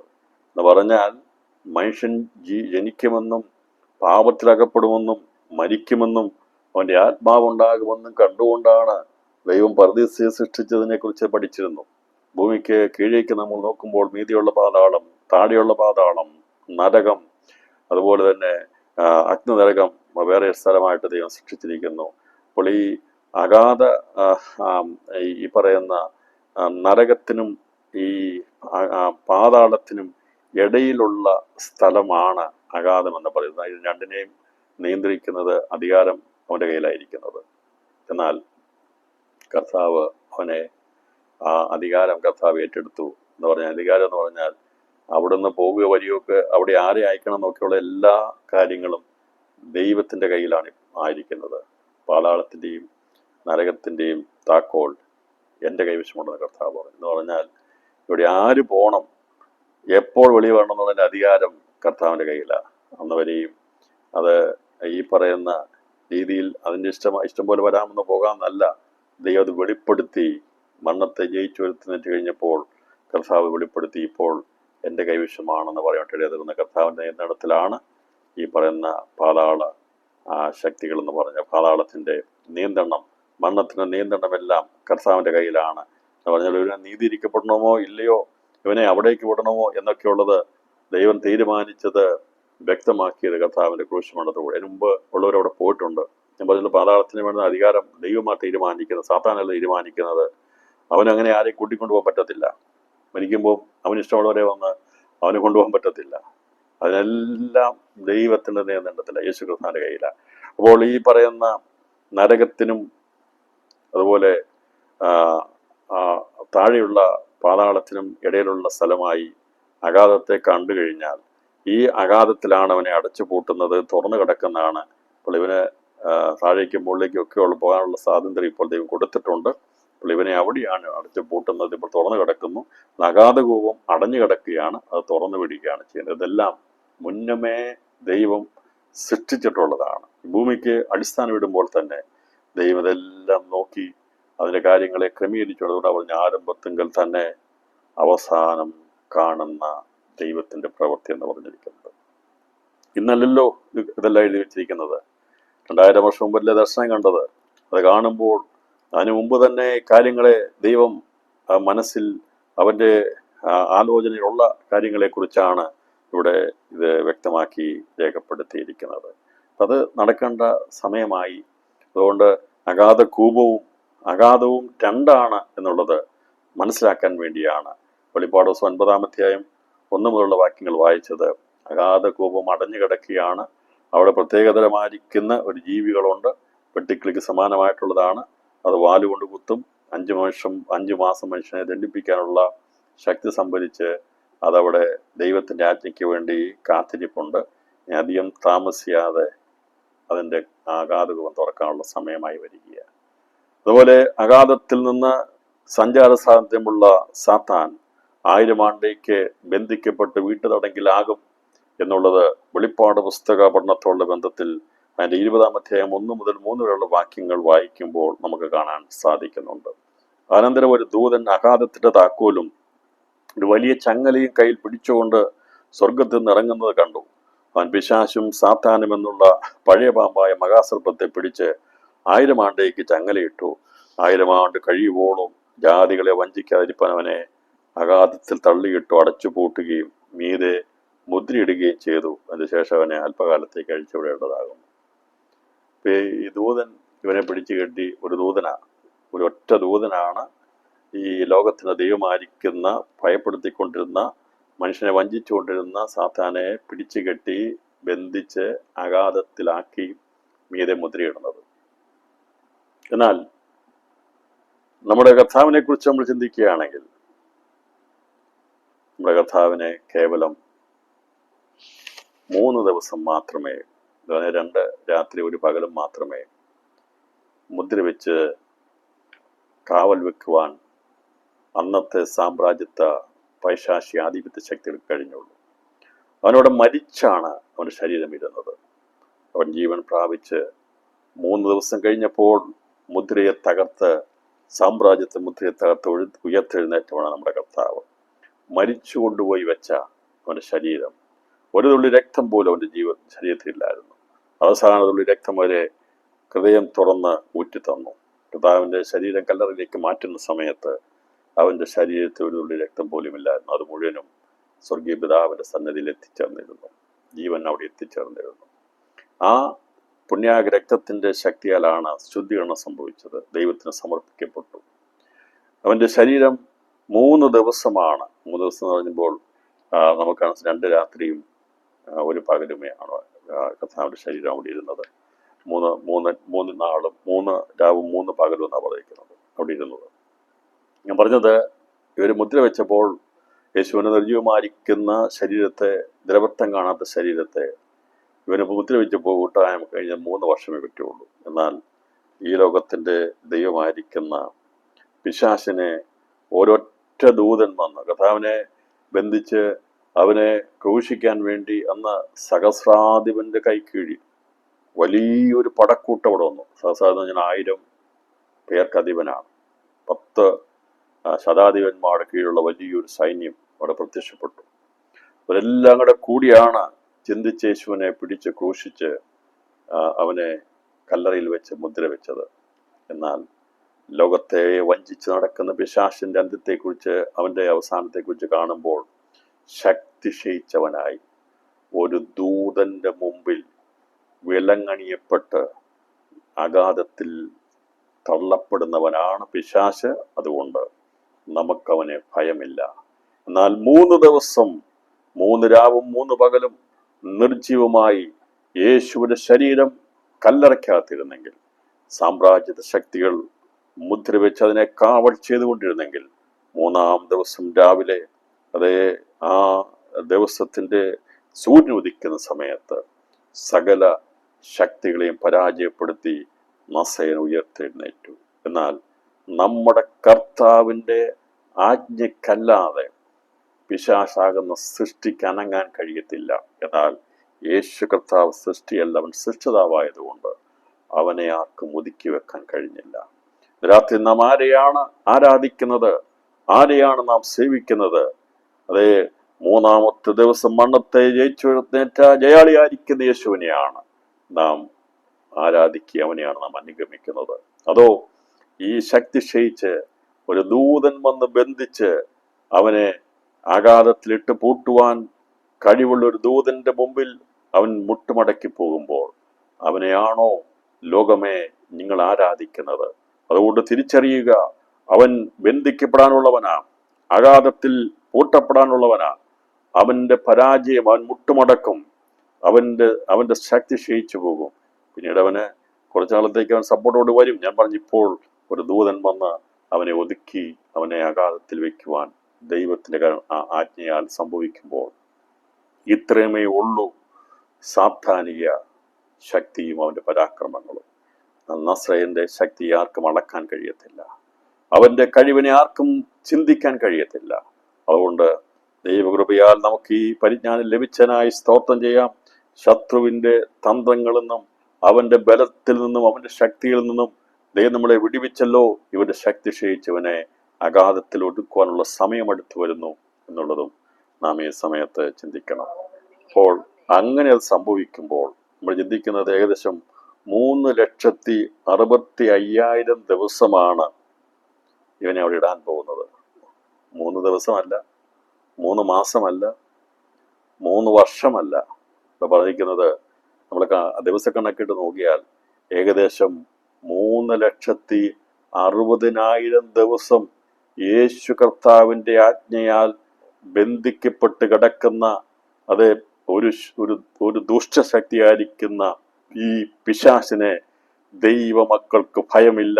കാരണം അവന്റെ തലയെ തകർത്ത അവൻ ശക്തിയെ കഴിവുള്ള മഹാദൈവത്തിന്റെ മക്കളാണ് ഞാനും നിങ്ങളും. നമ്മളെന്തിനാ സാധാരണ ഭയപ്പെടുന്നത്? കേവലം 3 ദിവസം മാത്രം നസറേന്റെ ശരീരത്തെ അവിടെ വയ്ക്കുവാൻ കഴിഞ്ഞെങ്കിൽ അവൻ ജയിച്ചുയർത്തെഴുന്നേറ്റു. എന്നാൽ 3,60,000 ദിവസം ദൈവം പറഞ്ഞ് അവിടെ ഇട്ടാൽ അവന് സ്വതവേ വെളി വരാൻ കഴിയും. പിന്നെ അവൻ കുറച്ച് പരാക്രമം കാണിക്കുന്നുണ്ട്. പക്ഷെ അതുകൊണ്ട് വിചാരിക്കരുത് സാധാരണ എത്ര വലിയ ശക്തിയാണ് ചിന്തിക്കുമെന്നും വേണ്ട. അതെന്താണ് കാരണം എന്ന് അതിനെ പഠിപ്പിക്കാം. നിങ്ങൾ വിചാരിക്കും ഇവനെ പൂട്ടിയപ്പോൾ അവൻ അവിടെ കടന്നു, പിന്നെ ഇവൻ അഴിച്ചുവിട്ടപ്പോൾ പിന്നെ വശീകരിക്കാൻ പോയല്ലോ, പിന്നെ ആൾക്കാരെ കൂട്ടി പിന്നെ യുദ്ധത്തിന് വന്നല്ലോ എന്നൊക്കെ ചിന്തിക്കും. എന്താണെന്ന് പറഞ്ഞുതരാം. ഇവന് സ്വതവേ ഒരു കഴിവില്ല. എല്ലാവരുടെ കൂടി നിന്നാലേ ഇവൻ എന്തെങ്കിലും ചെയ്യാൻ പറ്റുള്ളൂ. അല്ലെ ഇവന് ഒറ്റയ്ക്ക് അങ്ങനെ ചെയ്യാൻ പറ്റത്തില്ല. ഏത് ക്രിസ്തുവിൻ്റെയും കള്ളപ്രവാചകന്റെയും മറ്റുള്ള എല്ലാവരുടെ സപ്പോർട്ട് കൂടി അതെല്ലാം അവർക്കാർക്കും പരസ്പരം സഹായിക്കാൻ കഴിയാത്ത വിധത്തിൽ എല്ലാം ഒതുങ്ങിക്കഴിഞ്ഞപ്പോൾ ഇവൻ ഒറ്റപ്പെട്ടവനായി നിസ്സഹായനായി അവൻ തീരുമാനത്തിടയാത്തുന്നു. അതാണ് അവൻ്റെ ശക്തിയെ ക്ഷയിപ്പിച്ചത്. അവന് സ്വയമായിട്ടിരുന്നാൽ യേശു കർത്താവിന്, നമ്മുടെ ദൈവത്തിന് നമ്മളാര് സപ്പോർട്ട് ചെയ്തിട്ടുള്ള ബലമല്ല അവനുള്ളത്. യേശുവിനെ ആരും സ്തുതിച്ചില്ലെങ്കിലും ആരാധിച്ചില്ലെങ്കിലും സ്തോത്രം ചെയ്തില്ലെങ്കിലും അവൻ എന്നേക്കും ദൈവമാണ്. അവൻ എന്നേക്കും രാജാവാണ്. അവനെ ആരാധിക്കുന്നതുകൊണ്ടോ അവനെ അനുഗമിക്കുന്നത് കൊണ്ടോ അല്ല യേശുവിന് ശക്തിയുള്ളത്. അവൻ എന്നേക്കും ദൈവമായി ബലമുള്ളവനാണ്, എന്നേക്കും ബലവാനാണ്. എന്നാൽ സാധാരണ അങ്ങനെയല്ല. സാധാരണ സപ്പോർട്ട് വേണം, അവന് മറ്റുള്ള ഇത് വേണം. അതുകൊണ്ടാണ് അവന് ഓടി നടന്ന് എല്ലാവരെയും കൂട്ടത്തിൽ കൂട്ടുന്നത്. യുദ്ധത്തിന്റെ അവസാനത്തിൽ വന്നപ്പോൾ നിഷ്ക്രിയനായി മാറി, ഒന്നും മാറാതിരിക്കുമ്പോൾ ഇവനെ ശരിക്ക് ചവിട്ടി ഒതുക്കിയിട്ടാണ് ഇവനെ നരകാഗ്നിയിലേക്ക് തള്ളിക്കളയുന്നത്. അതിനുള്ള ദൗത്യം തരുന്നത് ആർക്കാണെന്നറിയാമോ? കർത്താവിന്റെ മണവാട്ടി സഭയ്ക്കാണ്. അപ്പോൾ ഞാൻ പറഞ്ഞല്ലോ, 2 മെതിയാണ് നടക്കും കർത്താവ് പ്രത്യക്ഷപ്പെടുന്ന ദിവസം. ഒന്ന്, ഏദോമിനെ മെതിച്ച ദൈവം അവന്റെ രക്തം ഒഴുക്കിക്കളയുമ്പോൾ പിശാചാകുന്ന ലോകത്തിന്റെ ദൈവത്തെ ചവിട്ടുവാനുള്ള, അവനെ മെതിക്കാനുള്ള അധികാരം തന്നിരിക്കുന്നത് മണവാട്ടി സഭയ്ക്കാണ്. ക്രിസ്തുവിനോട് കൂടെ ചേരുന്ന ആദ്യജാതന്മാരുടെ സഭയ്ക്കാണ് ആ അധികാരം ദൈവം തന്നിരിക്കുന്നത്. അപ്പോൾ നിങ്ങൾ ചോദിക്കും, അതിനൊരു തെളിവെന്താണ്, വാക്യമുണ്ടോ എന്ന് ചോദിക്കുമ്പോൾ അതിൻ്റെ വാക്യമായിട്ട് ഞാൻ തെളിവനായിട്ട് ഒരു വാക്യം വായിക്കാം. റോമർക്ക് എഴുതിയ ലേഖനം 16-ാം അധ്യായം 20-ാം വാക്യം വായിക്കുമ്പോൾ ഇങ്ങനെ രേഖപ്പെടുത്തിയിരിക്കുന്നു: സമാധാനത്തിന്റെ ദൈവമോ വേഗത്തിൽ സാത്താനെ നിങ്ങളുടെ കാൽ കീഴെ ചതച്ചു കളയും. നമ്മുടെ കർത്താവായ യേശു ക്രിസ്തുവിന്റെ കൃപ നിങ്ങളോട് കൂടിയിരിക്കട്ടെ. അപ്പോൾ ഈ സാത്താനെ ചതച്ചു കളയുവാൻ, മെതിച്ചു കളയുവാൻ ഉള്ള അധികാരം ലഭിച്ചിരിക്കുന്നത് മണ്ണിൽ നിന്ന് വിണ്ണിലെത്തിച്ചേരുന്ന ആദ്യജാതന്മാരുടെ സഭയ്ക്കാവുള്ളത്.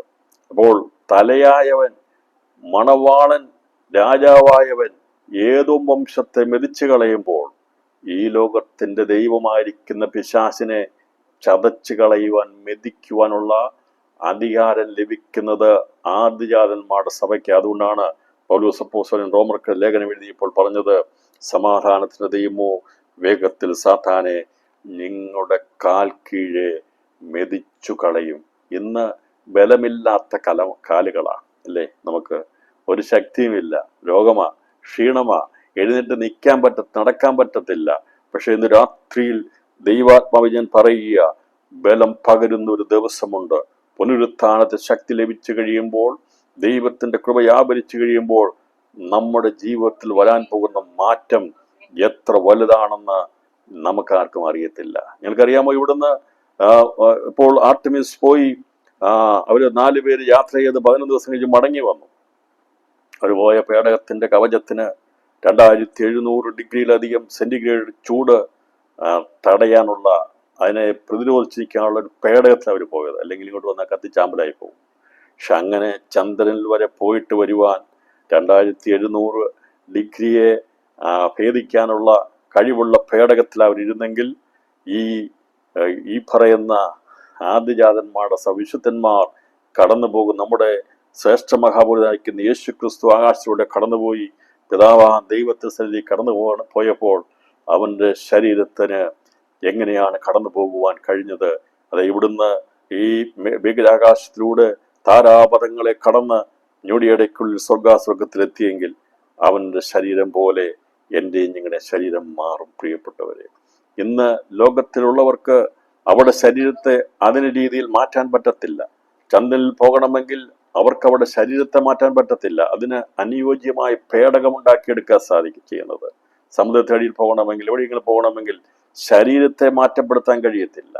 എന്നാൽ അവരെ വഹിക്കുന്ന പേടകത്തിനാണ് ഇതിനുള്ള ശക്തി പകരുന്നെങ്കിൽ നമ്മുടെ കർത്താവ് ഒരു പേടകമല്ല ഉണ്ടാക്കാൻ പോകുന്നത്. എന്നെയും നിങ്ങളെ കൊണ്ടുപോകുവാൻ വേണ്ടി നമ്മുടെ ശരീരത്തെ അവൻ രൂപാന്തരപ്പെടുത്തും. ഈ താഴ്ചയുള്ള ശരീരത്തെ അവന്റെ മഹത്വമുള്ള ശരീരത്തോട് അനുരൂപപ്പെടുത്തും. പ്രിയപ്പെട്ടവരെ, ഇന്ന് കാല് ബലഹീനമായിരിക്കും, പക്ഷെ കുറിച്ചു വെച്ചുകൊള്ളുക, അത് ദൈവം നമ്മെ പുനരുത്ഥാനം നൽകി കഴിയുമ്പോൾ നമ്മുടെ കാലുകൾ കൊണ്ടാണ് സാത്താനെ മെതിച്ച് കളയാൻ പോകുന്നത്. അതുകൊണ്ടാണ് പൗലോസ് രേഖപ്പെടുത്തിയിരിക്കുന്നത്. ഇപ്പോഴാണ് രേഖപ്പെടുത്തിയത്. അത് ഇവിടെ സങ്കീർത്തനത്തിൽ പറഞ്ഞിട്ടുണ്ടല്ലോ, സിംഹത്തിന്മേൽ അണനുവേൽ നീ ചവിട്ടും, ബാലസിംഹത്തെ പെരുമ്പാമ്പനെ നീ മെതിച്ചു കളയും. എല്ലാറ്റിനെയും മെതിച്ച് കളയുവാനുള്ള അധികാരം ദൈവസഭയ്ക്കുണ്ട്. രാത്രിയിൽ നമ്മുടെ പദവിയും നമ്മൾ ആരാകുന്നു എന്നുള്ളതൊക്കെ നോക്കി ദിവസങ്ങളിൽ നിന്ന് സന്തോഷിക്കണം കേട്ടോ. ശരീരത്തിൽ വരാൻ പോകുന്ന രൂപാന്തരം എത്ര വലുതാണ് നോക്കണം. അതായത് മാറ്റിയെടുക്കും. എവിടെയും ഏത് സ്ഥലത്തും കടന്നു പോകാൻ തക്കയോഗ്യമായ മഹത്വമുള്ള ശരീരം നമുക്ക് നൽകാൻ പോകുക. വലിയൊരു മാറ്റം, രൂപാന്തരം നമ്മൾ തരാൻ പോവുക. അതായത് റിസറക്റ്റഡ് ചെയ്തു വരുന്ന സ്വർഗീയ ശരീരങ്ങൾക്കും അതുപോലെ കർത്താവിന്റെ അനുരൂപമായി തീരാൻ പോകുന്ന പുനരുത്ഥാന ശരീര രൂപാന്തരം പ്രാപിക്കുന്നവർ, ഞാൻ പറഞ്ഞല്ലോ, ഈ പറയുന്ന എല്ലാ കാര്യങ്ങളെ അതിജീവിച്ച് പോകേണ്ടവരാ. താരാപഥങ്ങളെ കടന്ന് മിനിറ്റിനുള്ളിൽ അവിടെ എത്തിച്ചേരാൻ വേണ്ടി റോക്കറ്റിന്റെ ആവശ്യമില്ല, പേടകത്തിന്റെ ആവശ്യമില്ല. അവന്റെ ജീവന്റെ ശക്തി നമ്മളിൽ വ്യാപരിക്കുമ്പോൾ ഈ താഴ്ചയുള്ള ശരീരത്തെ അവന്റെ മഹത്വമുള്ള ശരീരത്തോട് അനുരൂപമായി മാറ്റപ്പെടുത്തും. അതുകൊണ്ട് നമ്മുടെ ഈ ശരീരം കൊണ്ട് നമ്മുടെ കർത്താവിനെ മഹത്വപ്പെടുത്തി നമുക്ക് ജീവിക്കാം. അതുകൊണ്ട് ഇന്ന് രാത്രിയിൽ ഈ സന്ദേശം കേൾക്കുമ്പോൾ നമ്മുടെ കാലുകൾക്ക് ബലം എത്രമാത്രം പകരുമെന്ന് ഓർത്തുകൊണ്ട് ദൈവത്തിന് സ്തോത്രം ചെയ്യണം. ഇന്ന് നമ്മുടെ കാലുകൾ വരയ്ക്കുന്നതായിരിക്കും. അതുകൊണ്ടാണ് സാത്താൻ അവൻ മരിക്കുന്ന സമയത്ത് അവൻ പരിഹസിക്കുന്നത്. അവൻ നമ്മളെ, അതാണ് ദ്രവത്വത്തിൽ വിതയ്ക്കപ്പെടുന്ന പറയുമ്പോൾ അവൻ പരിഹസിക്കും, പക്ഷേ അദ്രവത്വത്തിൽ ഉയർക്കും കൊട്ടോ. പിശാചേ, ഞങ്ങളുടെ വിശുദ്ധന്മാരും ഒക്കെ എത്രയോ പേർ വിതയ്ക്കപ്പെട്ടിട്ടുണ്ട്. ഒരു ദിവസം അവർ ഉയർത്തെഴുന്നേൽക്കും. അന്ന് ജീവനോടിരിക്കുന്ന ഞങ്ങൾ രൂപാന്തരപ്പെടും. ഞങ്ങൾ നിന്നെ മെതിച്ചു കളയും. രാത്രിയിൽ നമ്മുടെ പാമ്പുകളെയും തികളുകളെയും ശത്രുവിൻ്റെ സകല ബലത്തെയും ചവിട്ടുവാൻ ഞാൻ നിങ്ങൾക്ക് അധികാരം നൽകുന്നു. ഇപ്പോൾ അധികാരത്തെ തന്നിട്ടുണ്ട്. എന്നാൽ അതിൻ്റെ യഥാർത്ഥമായി പൊരുളായിരിക്കുന്ന അക്ഷരികമായിട്ടുള്ള അധികാരം ഈ സകല ദുഷ്ടശക്തിയുടെയും പ്രഭവകേന്ദ്രമായിരിക്കുന്ന സാത്താനെ മെതിച്ചു കളയുവാനുള്ള ശക്തിയാണ്, ദൈവത്തിൻ്റെ അധികാരമാണ് നമ്മളിൽ പകർന്നിരിക്കുന്നത്. ഇതൊക്കെ അറിയാവുന്നത് കൊണ്ടാണ് ഏതെങ്കിലും വിധത്തിൽ ഈ പിശാച് തെറ്റിക്കാൻ വേണ്ടി നോക്കുന്നത്. അതുകൊണ്ട് നമ്മുടെ ക്രിസ്ത്യ വിശ്വാസം ഒരു സാധാരണമായ കാര്യമാണോ? അല്ല, എത്രയോ വിലയേറിയ കാര്യമാണ് ദൈവം നമുക്ക് തന്നിരിക്കുന്നത്. ഇന്നിവിടെ നമ്മൾ ആട്ടും തൊഴിയും ഒക്കെ നിന്നെയും പരിഹാസമൊക്കെ കേൾക്കാറുണ്ട്. പക്ഷേ ഈ തൊഴിക്കുന്ന നമ്മുടെ കർത്താവിനെ നിന്ദിച്ചില്ല, പരിഹസിച്ചില്ല, ഇറങ്ങി വരാനൊക്കെ പറഞ്ഞില്ലേ? അവസാനം അവൻ്റെ മുദ്രയെല്ലാം പൊട്ടിച്ച് അവൻ ഉയർത്തെഴുന്നേറ്റെങ്കിൽ, ജയാളിയായെങ്കിൽ, ഞാനും നിങ്ങളും പലതിനും വേണ്ടി കക്ഷ സഹിക്കുമ്പോൾ ഭാരപ്പെടുമ്പോൾ ശത്രു നിന്നോട് ചോദിക്കും, നീ ഇത്രയേ ഉള്ളൂ എൻ്റെ ശക്തി, നീ ദൈവത്തെ ആരാധിക്കുന്നതിൽ എന്താണ് എഴുന്നേക്കാൻ കഴിയാത്തത്? നീ എന്താ ആരാധനയ്ക്ക് പോകാൻ നിനക്ക് ആരോഗ്യമില്ലാത്തത്? നീ എന്താ ഇങ്ങനെ കിടക്കുന്നത്? എന്നൊക്കെ ചോദ്യങ്ങൾ കൊണ്ടുവരുമ്പോൾ പറയണം, നിന്നെ മെതിച്ച് കളയാനുള്ള ഭാവികാല ദൗത്യം ഞങ്ങളെ ഏൽപ്പിച്ചിരിക്കുന്നത്, ഞങ്ങളത് ചെയ്യും. അവനെ ഉൾപ്പെടണം. പാമ്പുകളെയും തേളുകളെയും ശത്രുവിന്റെ സകലബലത്തെ ചവിട്ടുവാൻ ദൈവം ഞങ്ങൾക്ക് അധികാരം നൽകിയിട്ടുണ്ട്. അത് ഈ ദിവസങ്ങൾ നമ്മൾ ചെയ്തുകൊണ്ടിരിക്കുന്നു. എന്നാൽ ഈ കർത്താവ് പ്രത്യക്ഷപ്പെടുമ്പോൾ, അവനോടുകൂടെ വരുമ്പോൾ, ഞാനും നിങ്ങളും ദൈവത്തിന് കൃപയാൽ അവന്റെ ആദ്യജാതന്മാരുടെ സഭയിൽപ്പെടുന്ന അധികാരമുള്ളവരാണെങ്കിൽ സാത്താനെ കാൽ കീഴിൽ ദൈവമാക്കി തരും. അവനെ മെതിച്ച് കളയുവാൻ അവന്റെ മക്കളെ ഏൽപ്പിച്ചിട്ട യേശു കർത്താവ് ഏദോമിലേക്ക് പോകുന്നത്. രാത്രി സന്ദേശം മനസ്സിലാന്ന് വിചാരിക്കുന്നു. അതുകൊണ്ട് നമുക്ക് നമുക്ക് തരാൻ പോകുന്ന അധികാരത്തെ വെച്ച് നോക്കുമ്പോൾ നമ്മൾ ഈ ദിവസങ്ങളിൽ സന്തോഷിക്കുകയാണോ ദുഃഖിക്കുകയാണോ ചെയ്യേണ്ടത്? സാത്താനെ മെതിച്ച് കളയുന്നതിനെ കുറിച്ചല്ല നമ്മൾ സന്തോഷിക്കുന്നത്. ഞാൻ പറഞ്ഞത് അത്രമാത്രം അധികാരം ഉള്ളവരാണ് ഈ ലോകത്തിൽ ഒന്നുമില്ലാത്തവരായിരിക്കുന്ന, ലോകത്തിന്റെ ചവറായിരിക്കുന്ന നമ്മെ ആരാണെന്നുള്ളത് ദൈവത്തിന്റെ സത്യത്തിൽ വെളിപ്പെടുത്തുമ്പോൾ ഈ ക്രിസ്തുവിന് വേണ്ടി ഞാനും നിങ്ങളും നമ്മുടെ ജീവിതത്തെ എത്രമാത്രം സമർപ്പിക്കണം. നമ്മുടെ ശരീരം കൊണ്ട് നമ്മുടെ ദൈവത്തെ മഹത്വപ്പെടുത്തി ദിവസങ്ങളിൽ ജീവിപ്പാൻ ഈ വചന പഠനം സഹായിക്കട്ടെ. ഞാൻ പറഞ്ഞല്ലോ, നമ്മൾ വെളിപ്പെടുവാനുള്ള തേജസ് വിചാരിച്ചാൽ, നമ്മൾ വെളിപ്പെടുവാനുള്ള അധികാരം വിചാരിച്ചാൽ, നമ്മൾ വെളിപ്പെടുവാനുള്ള ജീവൻ വിചാരിച്ചാൽ, നാം ആരാകുന്നു എന്ന് ചോദിച്ചാൽ ക്രിസ്തുവിനോട് സദൃശരാകുന്നത് കൊണ്ട് എത്രമാത്രം വർണ്ണിച്ചാലും ആ പദവിയെക്കുറിച്ച് തീരത്തില്ല. അതുകൊണ്ട് കുഞ്ഞാടിന്റെ മണവാട്ടി സന്ദേശം കേൾക്കുന്ന പ്രിയപ്പെട്ടവരെ, ഇതുവരെയും ഒരു മണവാട്ടിയായിട്ടില്ലെങ്കിൽ, ഇതുവരെയും ഏൽപ്പിച്ചു കൊടുത്തിട്ടില്ലെങ്കിൽ, രാത്രി ഏൽപ്പിച്ചു കൊടുത്തുകൊള്ളണം. ദൈവം നമുക്ക് വേണ്ടി ഒരുക്കി വെച്ചിരിക്കുന്ന അധികാരവും പദവിയൊന്നും ആരും കണ്ടിട്ടില്ല, ഒരു മനുഷ്യന്റെ ഹൃദയത്തിലും തോന്നിയിട്ടുമില്ല. എന്നാൽ ഇന്ന് രാത്രി ദൈവത്തിന്റെ പരിശുദ്ധാത്മാവ് പറയുക, അതേ രൂപാന്തരം പ്രാപിച്ചു കഴിയുമ്പോൾ, നാം കർത്താവിനോടുകൂടെ സ്വർഗാസ്വർഗത്തിൽ നിന്ന് ഇറങ്ങി വരുമ്പോൾ, ഇവിടെ ഹർമോദ യുദ്ധത്തിൽ ദൈവത്തിന്റെ പ്രഭയാൽ, നമ്മുടെ ഒരുമിച്ച് വരുന്ന സ്വർഗീയ പ്രഭയാൽ നിഷ്ക്രിയനായിത്തീരുന്ന കള്ളപ്രവാചകനെയും എതിർക്രിസ്തുവിനെയും പിടിച്ചുകെട്ടി ജീവനോടെ നിത്യനരകത്തിലേക്ക് തള്ളിക്കളയുകയും ഈ അവൻ കഴിവില്ലാത്തവനായി ബലഹീനായിത്തീരുന്ന, ഒറ്റപ്പെട്ടു പോകുന്ന സാത്താനെ മെതിച്ചു കളയുവാൻ ദൈവം ആ ദൗത്യം നമ്മളിൽ ഏൽപ്പിക്കും. അവൻ ഏകനായി ഏദോമിൽ പോയി ആ വംശത്തെ മെതിച്ചു കളയും. അതാണ് കർത്താവ് ഏകനായി അവിടേക്ക് പോകുന്നത്. അപ്പം നമുക്ക് നമ്മുടെ സംശയം മാറിയല്ലോ. എന്തുകൊണ്ടാണ് കർത്താവിൻ്റെ കൂടെ എപ്പോഴും ഇരിക്കുന്നത്? കർത്താവിടെ അവൻ ഒറ്റയ്ക്ക് പോയെന്നുള്ളതിൻ്റെ അർത്ഥം നമുക്കൊരു ജോലിയും തരാതിരുന്നതല്ല. കർത്താവ് പറയും, കുഞ്ഞുങ്ങളെ, ഞാൻ ഇവൻ്റെ തലയെ തകർത്തതാ, നിങ്ങൾ എന്നോടുകൂടെ നിന്ന് ജയാളികളായി തീർന്നതാ, നിങ്ങൾക്കവനെ മെതിച്ചു കളയാനുള്ള ശക്തിയാണ്, അധികാരമാണ് ലഭിച്ചിരിക്കുന്നത്. രാത്രി എത്ര പേർ കരമുയർത്തി ദൈവത്തിന് സ്തോത്രം ചെയ്യാൻ സാധിക്കും?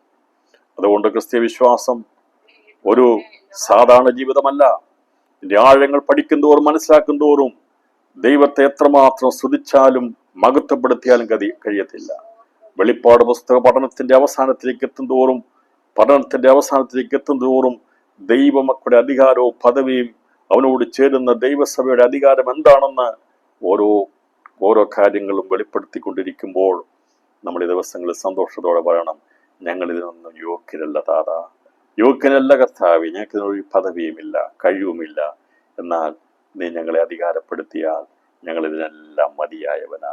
അതെ, അവൻ നമ്മുടെ കർത്താവ്, അവൻ നമുക്ക് സകലത്തിനും മതിയായവനാണ്, എല്ലാറ്റിനും മതിയായവനാ. ഭൗതിക ജീവിതത്തിന് വേണ്ടിയാണോ?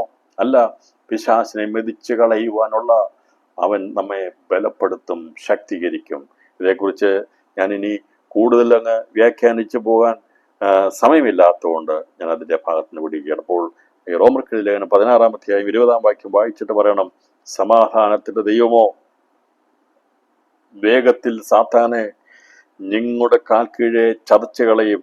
നമ്മുടെ കർത്താവായ യേശു ക്രിസ്തുവിന്റെ കൃപ നിങ്ങളോടുകൂടി ഇരിക്കുമാറാകട്ടെ. അത് കണ്ടിട്ട് ലേഖനം എഴുത്തുന്നത് 6-ാം അധ്യായം റോമർക്കെഴുതിയ ലേഖനത്തിന്റെ പ്രധാന സന്ദേശം 8-ാം അധ്യായം വായിച്ചാൽ ആദിജാതന്മാരുടെ സഭയെക്കുറിച്ച് പുത്രത്വം പ്രാപിക്കുന്നതിനെ കുറിച്ചാണ് പറഞ്ഞിരിക്കുന്നത്.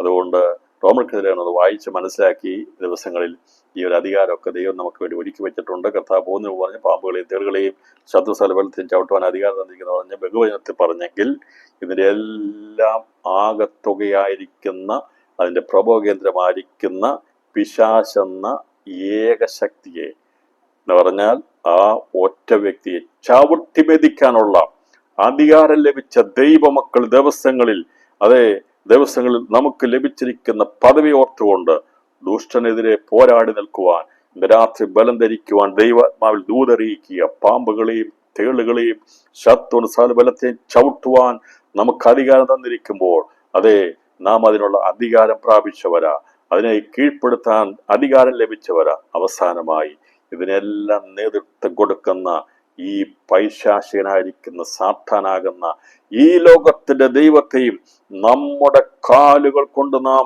ചവിട്ടിക്കളയും, മെതിച്ചു കളയും. ഉന്നതന്മാരുടെ നഗരത്തെ ചവിട്ടി അവൻ താഴെയിട്ടു, ദരിദ്രന്മാരുടെ കാലുകൾ അതിനെ മെതിച്ചു കളഞ്ഞു എന്ന് പ്രവചനത്തിൽ രേഖപ്പെടുത്തിയിട്ടുണ്ട്. ഉന്നതന്മാരുടെ നഗരത്തെ ദൈവം നിലത്തള്ളിയിട്ട് തരും. അതിനുശേഷമായി അതിനെ ചവിട്ടി മെതിച്ചു കളയും. സാത്താൻ ഉണ്ടാക്കുന്ന സകലത്തെയും മെതിച്ചു കളയുവാൻ ഉന്നതന്മാരുടെ അഹങ്കാരം ഉണ്ടായിരിക്കുന്ന സകലത്തെയും ദൈവം ഇല്ലാതാക്കി കാൽ കിഴിയിട്ട് തരുമെന്ന് രാത്രിയിൽ അത് തന്നിരിക്കുന്ന വചനത്തിന്റെ പ്രത്യാശയ്ക്കായി ദൈവത്തിന് സ്തോത്രം ചെയ്യാം. അതുകൊണ്ട് അധികമായി ദൈവത്തിന്റെ സുവിശേഷത്തിന് വേണ്ടി കാലുകൾ നമുക്ക് ഓടാം. സമാധാനത്തിന്റെ സന്ദേശം അറിയിക്കാം. പറയുന്ന സമാധാനത്തിന്റെ ദൈവം നമുക്ക് കാലിന് ചെരുപ്പാക്കിയിരിക്കുന്നത് ആരെയും ചവിട്ടിക്കളയാനല്ല, ആരെയും മെതിക്കാനല്ല. ദൈവം ഇപ്പോൾ നമുക്ക് അധികാരം തന്നിരിക്കുന്നത് മനുഷ്യ സമൂഹത്തെയോ ആരെയോ ഉപദ്രവിക്കുവാനോ അവരെ ചവിട്ടുവാനോ അവരെ മെതിക്കുവാനോ അല്ല. ദൈവം നമ്മളെ അധികാരപ്പെടുത്തിയിരിക്കുന്നത് സമാധാനത്തിന്. ദൈവം നമ്മളെ തന്നിരിക്കുന്ന സമാധാനത്തിന്റെ സുവിശേഷമാ. ഈ കാലുകൾ കൊണ്ട് കഴിയുന്നത്രയും ദിവസങ്ങളിൽ സമാധാനത്തിന്റെ സുവിശേഷം അറിയിക്കാം. ഒരു ദിവസം വരാൻ പോകുന്നു, പിശാചാകുന്ന ശക്തിയെ മെതിച്ചു കളയുവാൻ ഇതേ കാലുകൾ ഉപയോഗിക്കും. ഇന്ന് ബൂട്ടിട്ട് ചവിട്ടുകൊള്ളുന്ന ദൈവദാസന്മാരുണ്ട്. ചങ്ങലയ്ക്ക് അടിമപ്പെട്ടു പോകുന്ന കാരാഗ്രഹത്തിൽ അടയ്ക്കപ്പെടുന്ന ദൈവദാസന്മാരുണ്ട്. പക്ഷേ ഞങ്ങളെ ഒതുക്കുവാൻ ഈ കല്ലറകൾ ഇവിടെയുള്ള ഒന്നിനും കഴിയത്തില്ല, മണ്ണത്തിന് കഴിയത്തില്ല. ദൈവത്തിന്റെ അഭിഷേകവും ദൈവത്തിന്റെ അധികാരവും നാം പഠിക്കുമ്പോൾ ഇവിടെയുള്ളതെല്ലാം താൽക്കാലികമാ. എന്നാൽ ശക്തി ലഭിച്ചിട്ട് ശക്തിയുള്ളവരായി സാത്താനെ മെതിച്ചു കളയുമെന്നുള്ളത് ദൈവവചനമാകിയാൽ രാത്രിയിൽ വചനം ഏറ്റെടുക്കണമേ എന്ന് ഞാൻ വിനീതമായിട്ട് അപേക്ഷിക്കുന്നു. രാത്രി സന്ദേശം മനസ്സിലായിട്ടുണ്ടെങ്കിൽ ഞാൻ തുടർന്നുള്ള ഭാഗങ്ങളിലേക്ക് പഠനം മുമ്പോട്ട് കൊണ്ടുപോകാൻ താല്പര്യപ്പെടുന്നില്ല. എന്നാൽ സാത്താനോടുള്ള ബന്ധത്തിൽ പറഞ്ഞ കാര്യങ്ങളെ ഒന്ന് വേഗത്തിൽ പറഞ്ഞ് അവന്റെ 5 വീഴ്ചകളെ കുറിച്ചും അതിൻ്റെ 5 കാലഘട്ടങ്ങളെ കുറിച്ചുമുള്ള സാത്താന്റെ പതനത്തെക്കുറിച്ചുള്ള കാര്യം പറഞ്ഞ് സന്ദേശം അവസാനിപ്പിക്കാം. നാളെ ദൈവം വെച്ചാൽ മറ്റൊരു വിഷയത്തിലേക്ക് നമുക്ക് പ്രവേശിക്കാമല്ലോ. അതുകൊണ്ട് ഏതൊക്കെയാണ് ഈ 5 വീഴ്ചകൾ?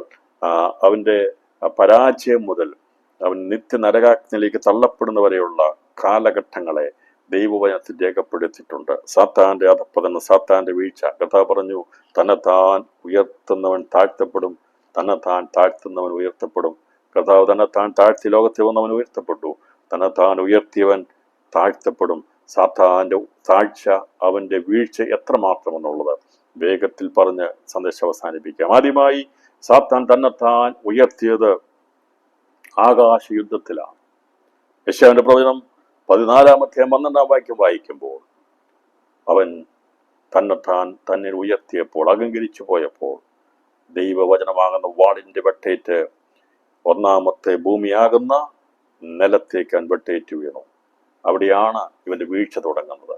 പാപത്തിലേക്ക് തിരിഞ്ഞു, അഹങ്കരിച്ചു.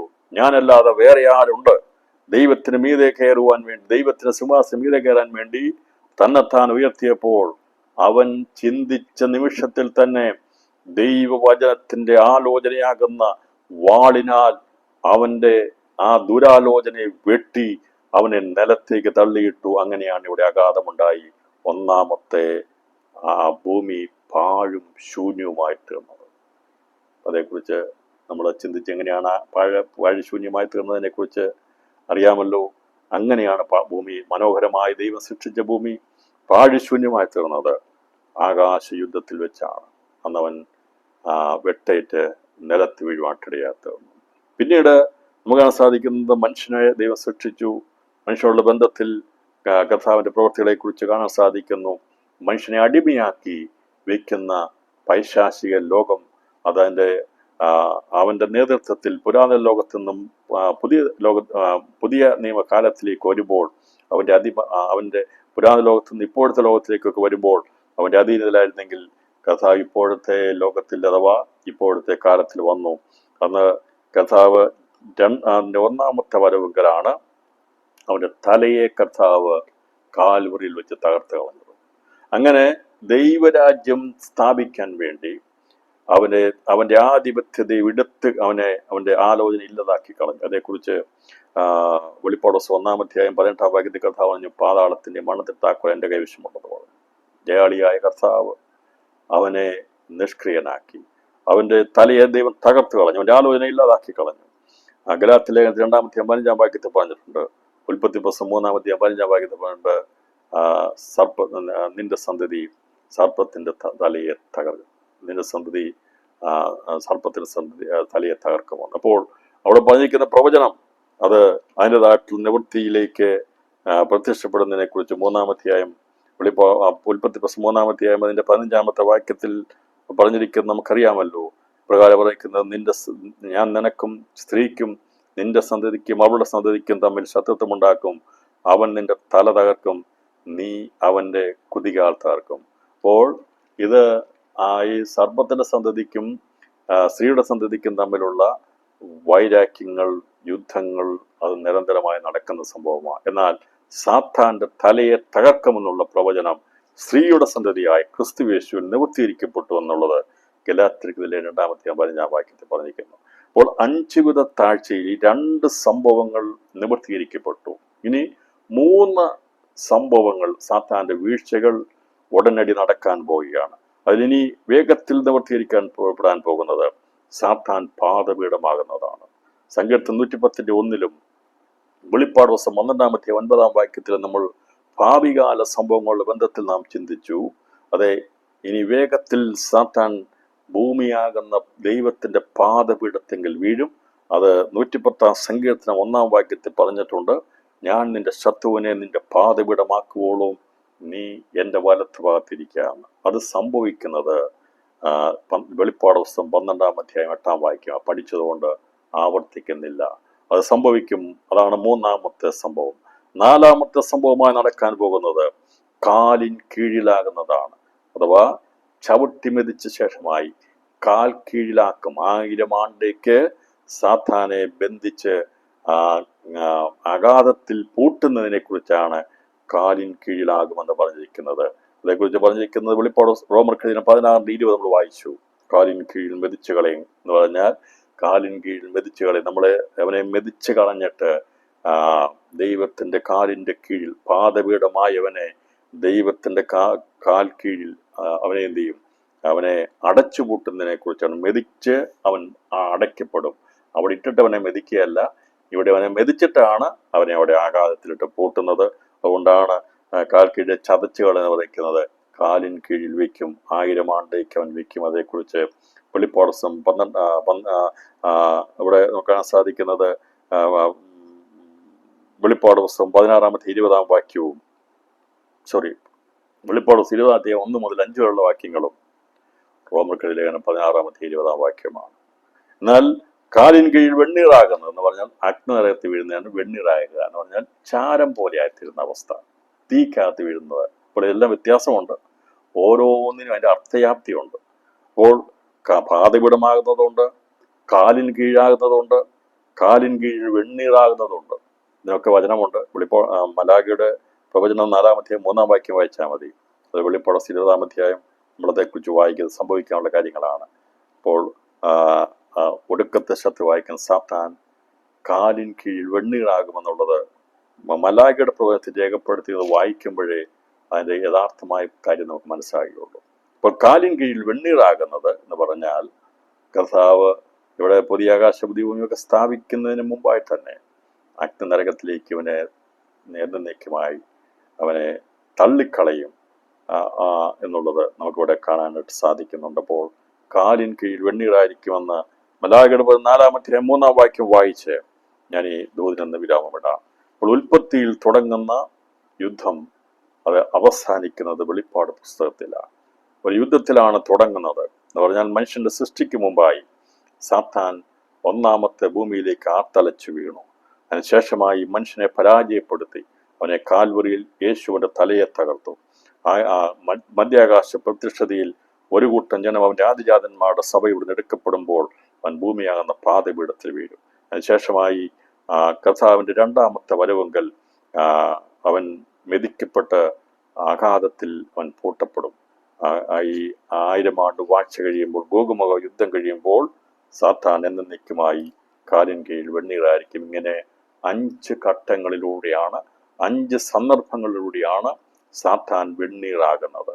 എൻ്റെ കേൾക്കുന്ന പ്രിയപ്പെട്ടവർ, 2 സംഭവം നടന്നുപോയി. 3 സംഭവങ്ങൾ വേഗത്തിൽ സംഭവിക്കുമ്പോൾ ഞാനും നിങ്ങളും അതിനകത്ത് പങ്കാളികളായി തീരാനുള്ളവരാണ്. അവനെ വീഴ്ത്തുവാൻ, അവനെ പരാജയപ്പെടുത്തി അവനെ കാലിൻ കീഴിൽ വെണ്ണീറാക്കുന്നത് നമുക്ക് കാണാൻ സാധിക്കും. കാരണം അന്ന് നമുക്ക് ലഭിക്കുന്ന കണ്ണുകൾ തേജോമയനായിരിക്കുന്ന ക്രിസ്തുവിനോട് സദൃശ്യമായ കണ്ണുകളായതുകൊണ്ട് ഇതെല്ലാം കാണുവാനും കേൾക്കുവാനും യേശു ക്രിസ്തു എങ്ങനെയായിരിക്കുന്നുവോ അവനോട് സദൃശരായിത്തീരുന്ന നമുക്കുള്ള അധികാരമുണ്ട്. പിന്നെ കാലഘട്ടത്തെക്കുറിച്ച് പറയുമ്പോൾ, ഒന്നാമത്തെ കാലഘട്ടം എന്ന് പറയുമ്പോൾ ലൂസിഫറിന്റെ സൃഷ്ടി മുതൽ അവൻ ആകാശത്ത് വെട്ടേറ്റ് വീണത് വരെയുള്ള കാലഘട്ടം എത്രയാണെന്ന് നമുക്കറിയത്തില്ല, എന്നാണ് സംഭവിച്ചെന്ന് അറിയത്തില്ല. എന്നാൽ അവൻ വെട്ടേറ്റ് നിലത്ത് വീണു. രണ്ടാമത്തെ കാലഘട്ടം അവൻ ആകാശത്ത് വെട്ടേറ്റ് വീണത് മുതൽ കാൽവറിയിൽ ആയുധവർക്കം വെച്ച് കീഴടങ്ങിയത് വരെയുള്ള കാലഘട്ടമാണ്. അതും കാലദൈർഘ്യം അറിയത്തില്ല. മൂന്നാമത്തേത് പറഞ്ഞിരിക്കുന്നത് കാൽവറിയിൽ പരാജയപ്പെട്ടത് മുതൽ സാത്താൻ ഭൂമിയാകുന്ന കർത്താവിന്റെ പാദപീഠമാകുന്ന കർത്താവിന്റെ മധ്യാകാശ പ്രത്യക്ഷത വരെ. അതും നമുക്കറിയത്തില്ല. കർത്താവിന്റെ ഒന്നാമത്തെ വരവെങ്കിൽ കാൽവറിയിൽ വെച്ച് സാത്താന്റെ തല തകർക്കപ്പെട്ടു. എന്നാൽ എന്നാണ് കർത്താവിന്റെ മണവാട്ടി സഭ, ആദിജാതന്മാരുടെ സഭ എടുക്കപ്പെടുന്ന അന്ന് അവൻ പാദപീഠമായി തീരും. അതിന്റെ കാലദൈർഘ്യം നമുക്കറിയത്തില്ല. എന്നാൽ കാലദൈർഘ്യം അറിയാവുന്ന കാലമാണ് 4ാമത്തെ കാലഘട്ടം. ദൈവത്തിന്റെ പാദപീഠം ആകുന്നത് മുതൽ കാലിൻ കീഴിൽ ആകുന്നത് വരെയുള്ള, നാൾ മെതിക്കപ്പെട്ട് കാലിൻ കീഴിൽ വരെ ആകുന്നുള്ള സമയം ഏകദേശം 7 വർഷമാണ്. 5ാമത്തെ കാലഘട്ടം കാലിൻ കീഴിൽ വെണ്ണീറാകുന്നതാണ്. അത് ഏകദേശം 1000 വർഷം കഴിയുമ്പോഴാണ്. അപ്പോൾ ആദ്യത്തെ 3 കാര്യങ്ങളെക്കുറിച്ച് കാലദൈർഘ്യം അറിയത്തില്ല. എന്നാൽ അവസാനത്തെ 2 കാര്യങ്ങളെക്കുറിച്ച് വെളിപ്പാട് പുസ്തകം പഠനത്തിലൂടെ നമുക്ക് മനസ്സിലാകുന്നുണ്ട്. രാത്രി പ്രിയപ്പെട്ടവരെ, തന്നെ അലങ്കരിച്ചു പോകുന്ന സാത്താന്റെ വീഴ്ചയും, എന്നാൽ തന്നെ താഴ്ത്തി ലോകത്തിൽ വന്ന ക്രിസ്തുവിനെ അനുഗമിക്കുന്ന നമുക്ക് ലഭിക്കാൻ പോകുന്ന ഉയർച്ചയും എന്താണെന്ന് മനസ്സിലാക്കി സന്തോഷമുള്ള കരങ്ങൾ ഉയർത്തി ദൈവത്തിന് സ്തോത്രം ചെയ്യാം. പിന്നെയും നമുക്ക് ദൈവപാതയുടെ തന്നെത്താൻ താഴ്ത്തി കൊടുക്കാം. ദൈവത്തിൽ പറയാൻ, കർത്താവേ, ഞാൻ ഒന്നുമില്ല, മൺപൊടിയാണ്, കരുണ തോന്നണമേ. ദിവസം ഞങ്ങൾക്ക് വേണ്ടി ഒരുക്കി വെച്ചിരിക്കുന്ന, ഞങ്ങളുടെ രക്തം ചീന്തി ഞങ്ങൾക്ക് വേണ്ടി ഒരുക്കിയിരിക്കുന്ന ആ സ്വർഗീയ പദവികൾക്ക്, തേജസ്സിന് ഞങ്ങളെ യോഗ്യരാക്കണമേ എന്ന് ദൈവസന്നിധിയിൽ നാം വിനീതമായി സമർപ്പിച്ചുകൊണ്ട് പ്രാർത്ഥിച്ചുകൊണ്ട് ദൈവകരങ്ങളിൽ കേൾപ്പിക്കാം. സാത്താൻ വീഴാനുള്ളവനാണ്. കാലിൻ കീഴിൽ അഥവാ വെണ്ണീറാകാൻ നിത്യനരകാഗ്നിയിൽ എന്നേക്കുമായി ദണ്ഡനം അനുഭവിച്ച് അതിൽ അഗ്നിനരകത്തിൽ കിടക്കാനുള്ളവനാണ്. എന്നാൽ എന്നെ ഞങ്ങളെ മണ്ണിൽ കൊണ്ട് ദൈവം സൃഷ്ടിച്ചത് എന്നേക്കും സ്വർഗീയ സിംഹാസനത്തിരിപ്പാൻ, നമ്മുടെ കർത്താവിനോട് കൂടിയിരിപ്പാൻ, അവൻ ചെയ്യുന്ന കാര്യങ്ങൾ ചെയ്യുവാൻ, അവൻ ഏൽപ്പിക്കുന്ന ദൗത്യം ചെയ്യുവാൻ, അവനോട് കൂടെ ഉയർത്തപ്പെടുവാനുള്ളവരായതുകൊണ്ട് രാത്രിയിൽ നമുക്ക് താൻ ദൈവത്തിന് താഴ്ത്തി ഏൽപ്പിക്കാം. എല്ലാ കണ്ണുകളും ദൈവത്തിന് അറിയപ്പെട്ടാണ്. എല്ലാവരും അല്പസമയം നമുക്ക് ലഭിക്കാൻ പോകുന്ന ഉയർച്ചയെ കണ്ടുകൊണ്ട്, ഇവിടുത്തെ ഉയർച്ച അല്ല പ്രിയപ്പെട്ടവരെ, ഭൗമിക മണ്ഡലത്തിൽ ഒരുപക്ഷെ നാം പ്രാർത്ഥിക്കുന്ന മറുപടി കിട്ടിക്കാണില്ലായിരിക്കാം. നമ്മൾ വിചാരിക്കും നമുക്കൊന്നുമില്ലല്ലോ എന്ന് വിചാരിക്കും. മറ്റുള്ളവരെ നോക്കുമ്പോൾ നമുക്ക് രോഗവും ദുഃഖവും പ്രയാസവും, തലമുറകൾക്ക് കാര്യങ്ങൾ നടക്കാതിരിക്കുമ്പോൾ എല്ലാം ഒരുപക്ഷെ നാം വിചാരിക്കും നമ്മുടെ കാര്യങ്ങളൊന്നും നടക്കുന്നില്ലല്ലോ എന്ന് വിചാരിക്കും. എന്നാൽ നമ്മിൽ വെളിപ്പെടുവാനുള്ള തേജസ് വിചാരിച്ചാൽ, നമ്മളിൽ ലഭിക്കാൻ പോകുന്ന പദവി വിചാരിച്ചാൽ, നമുക്ക് ലഭിക്കാൻ പോകുന്ന അധികാരം വിചാരിച്ചാൽ, ഈ ലോകത്തിലെ കഷ്ടങ്ങൾ സാരമില്ല എന്നെണ്ണിക്കൊണ്ട് പ്രത്യാശയോടെ ജീവിപ്പാൻ ദൈവത്തിന്റെ പരിശുദ്ധാത്മാവ് തുണ നിൽക്കട്ടെ എന്നുള്ള ദൂത് കൈമാറിക്കൊണ്ട് വചനത്തിൽ വിരാമിടുന്നു. ദൈവമായ കർത്താവ് നമ്മെ ഏവരെയും ധാരാളമായി അനുഗ്രഹിക്കുമാറാകട്ടെ. Thank you.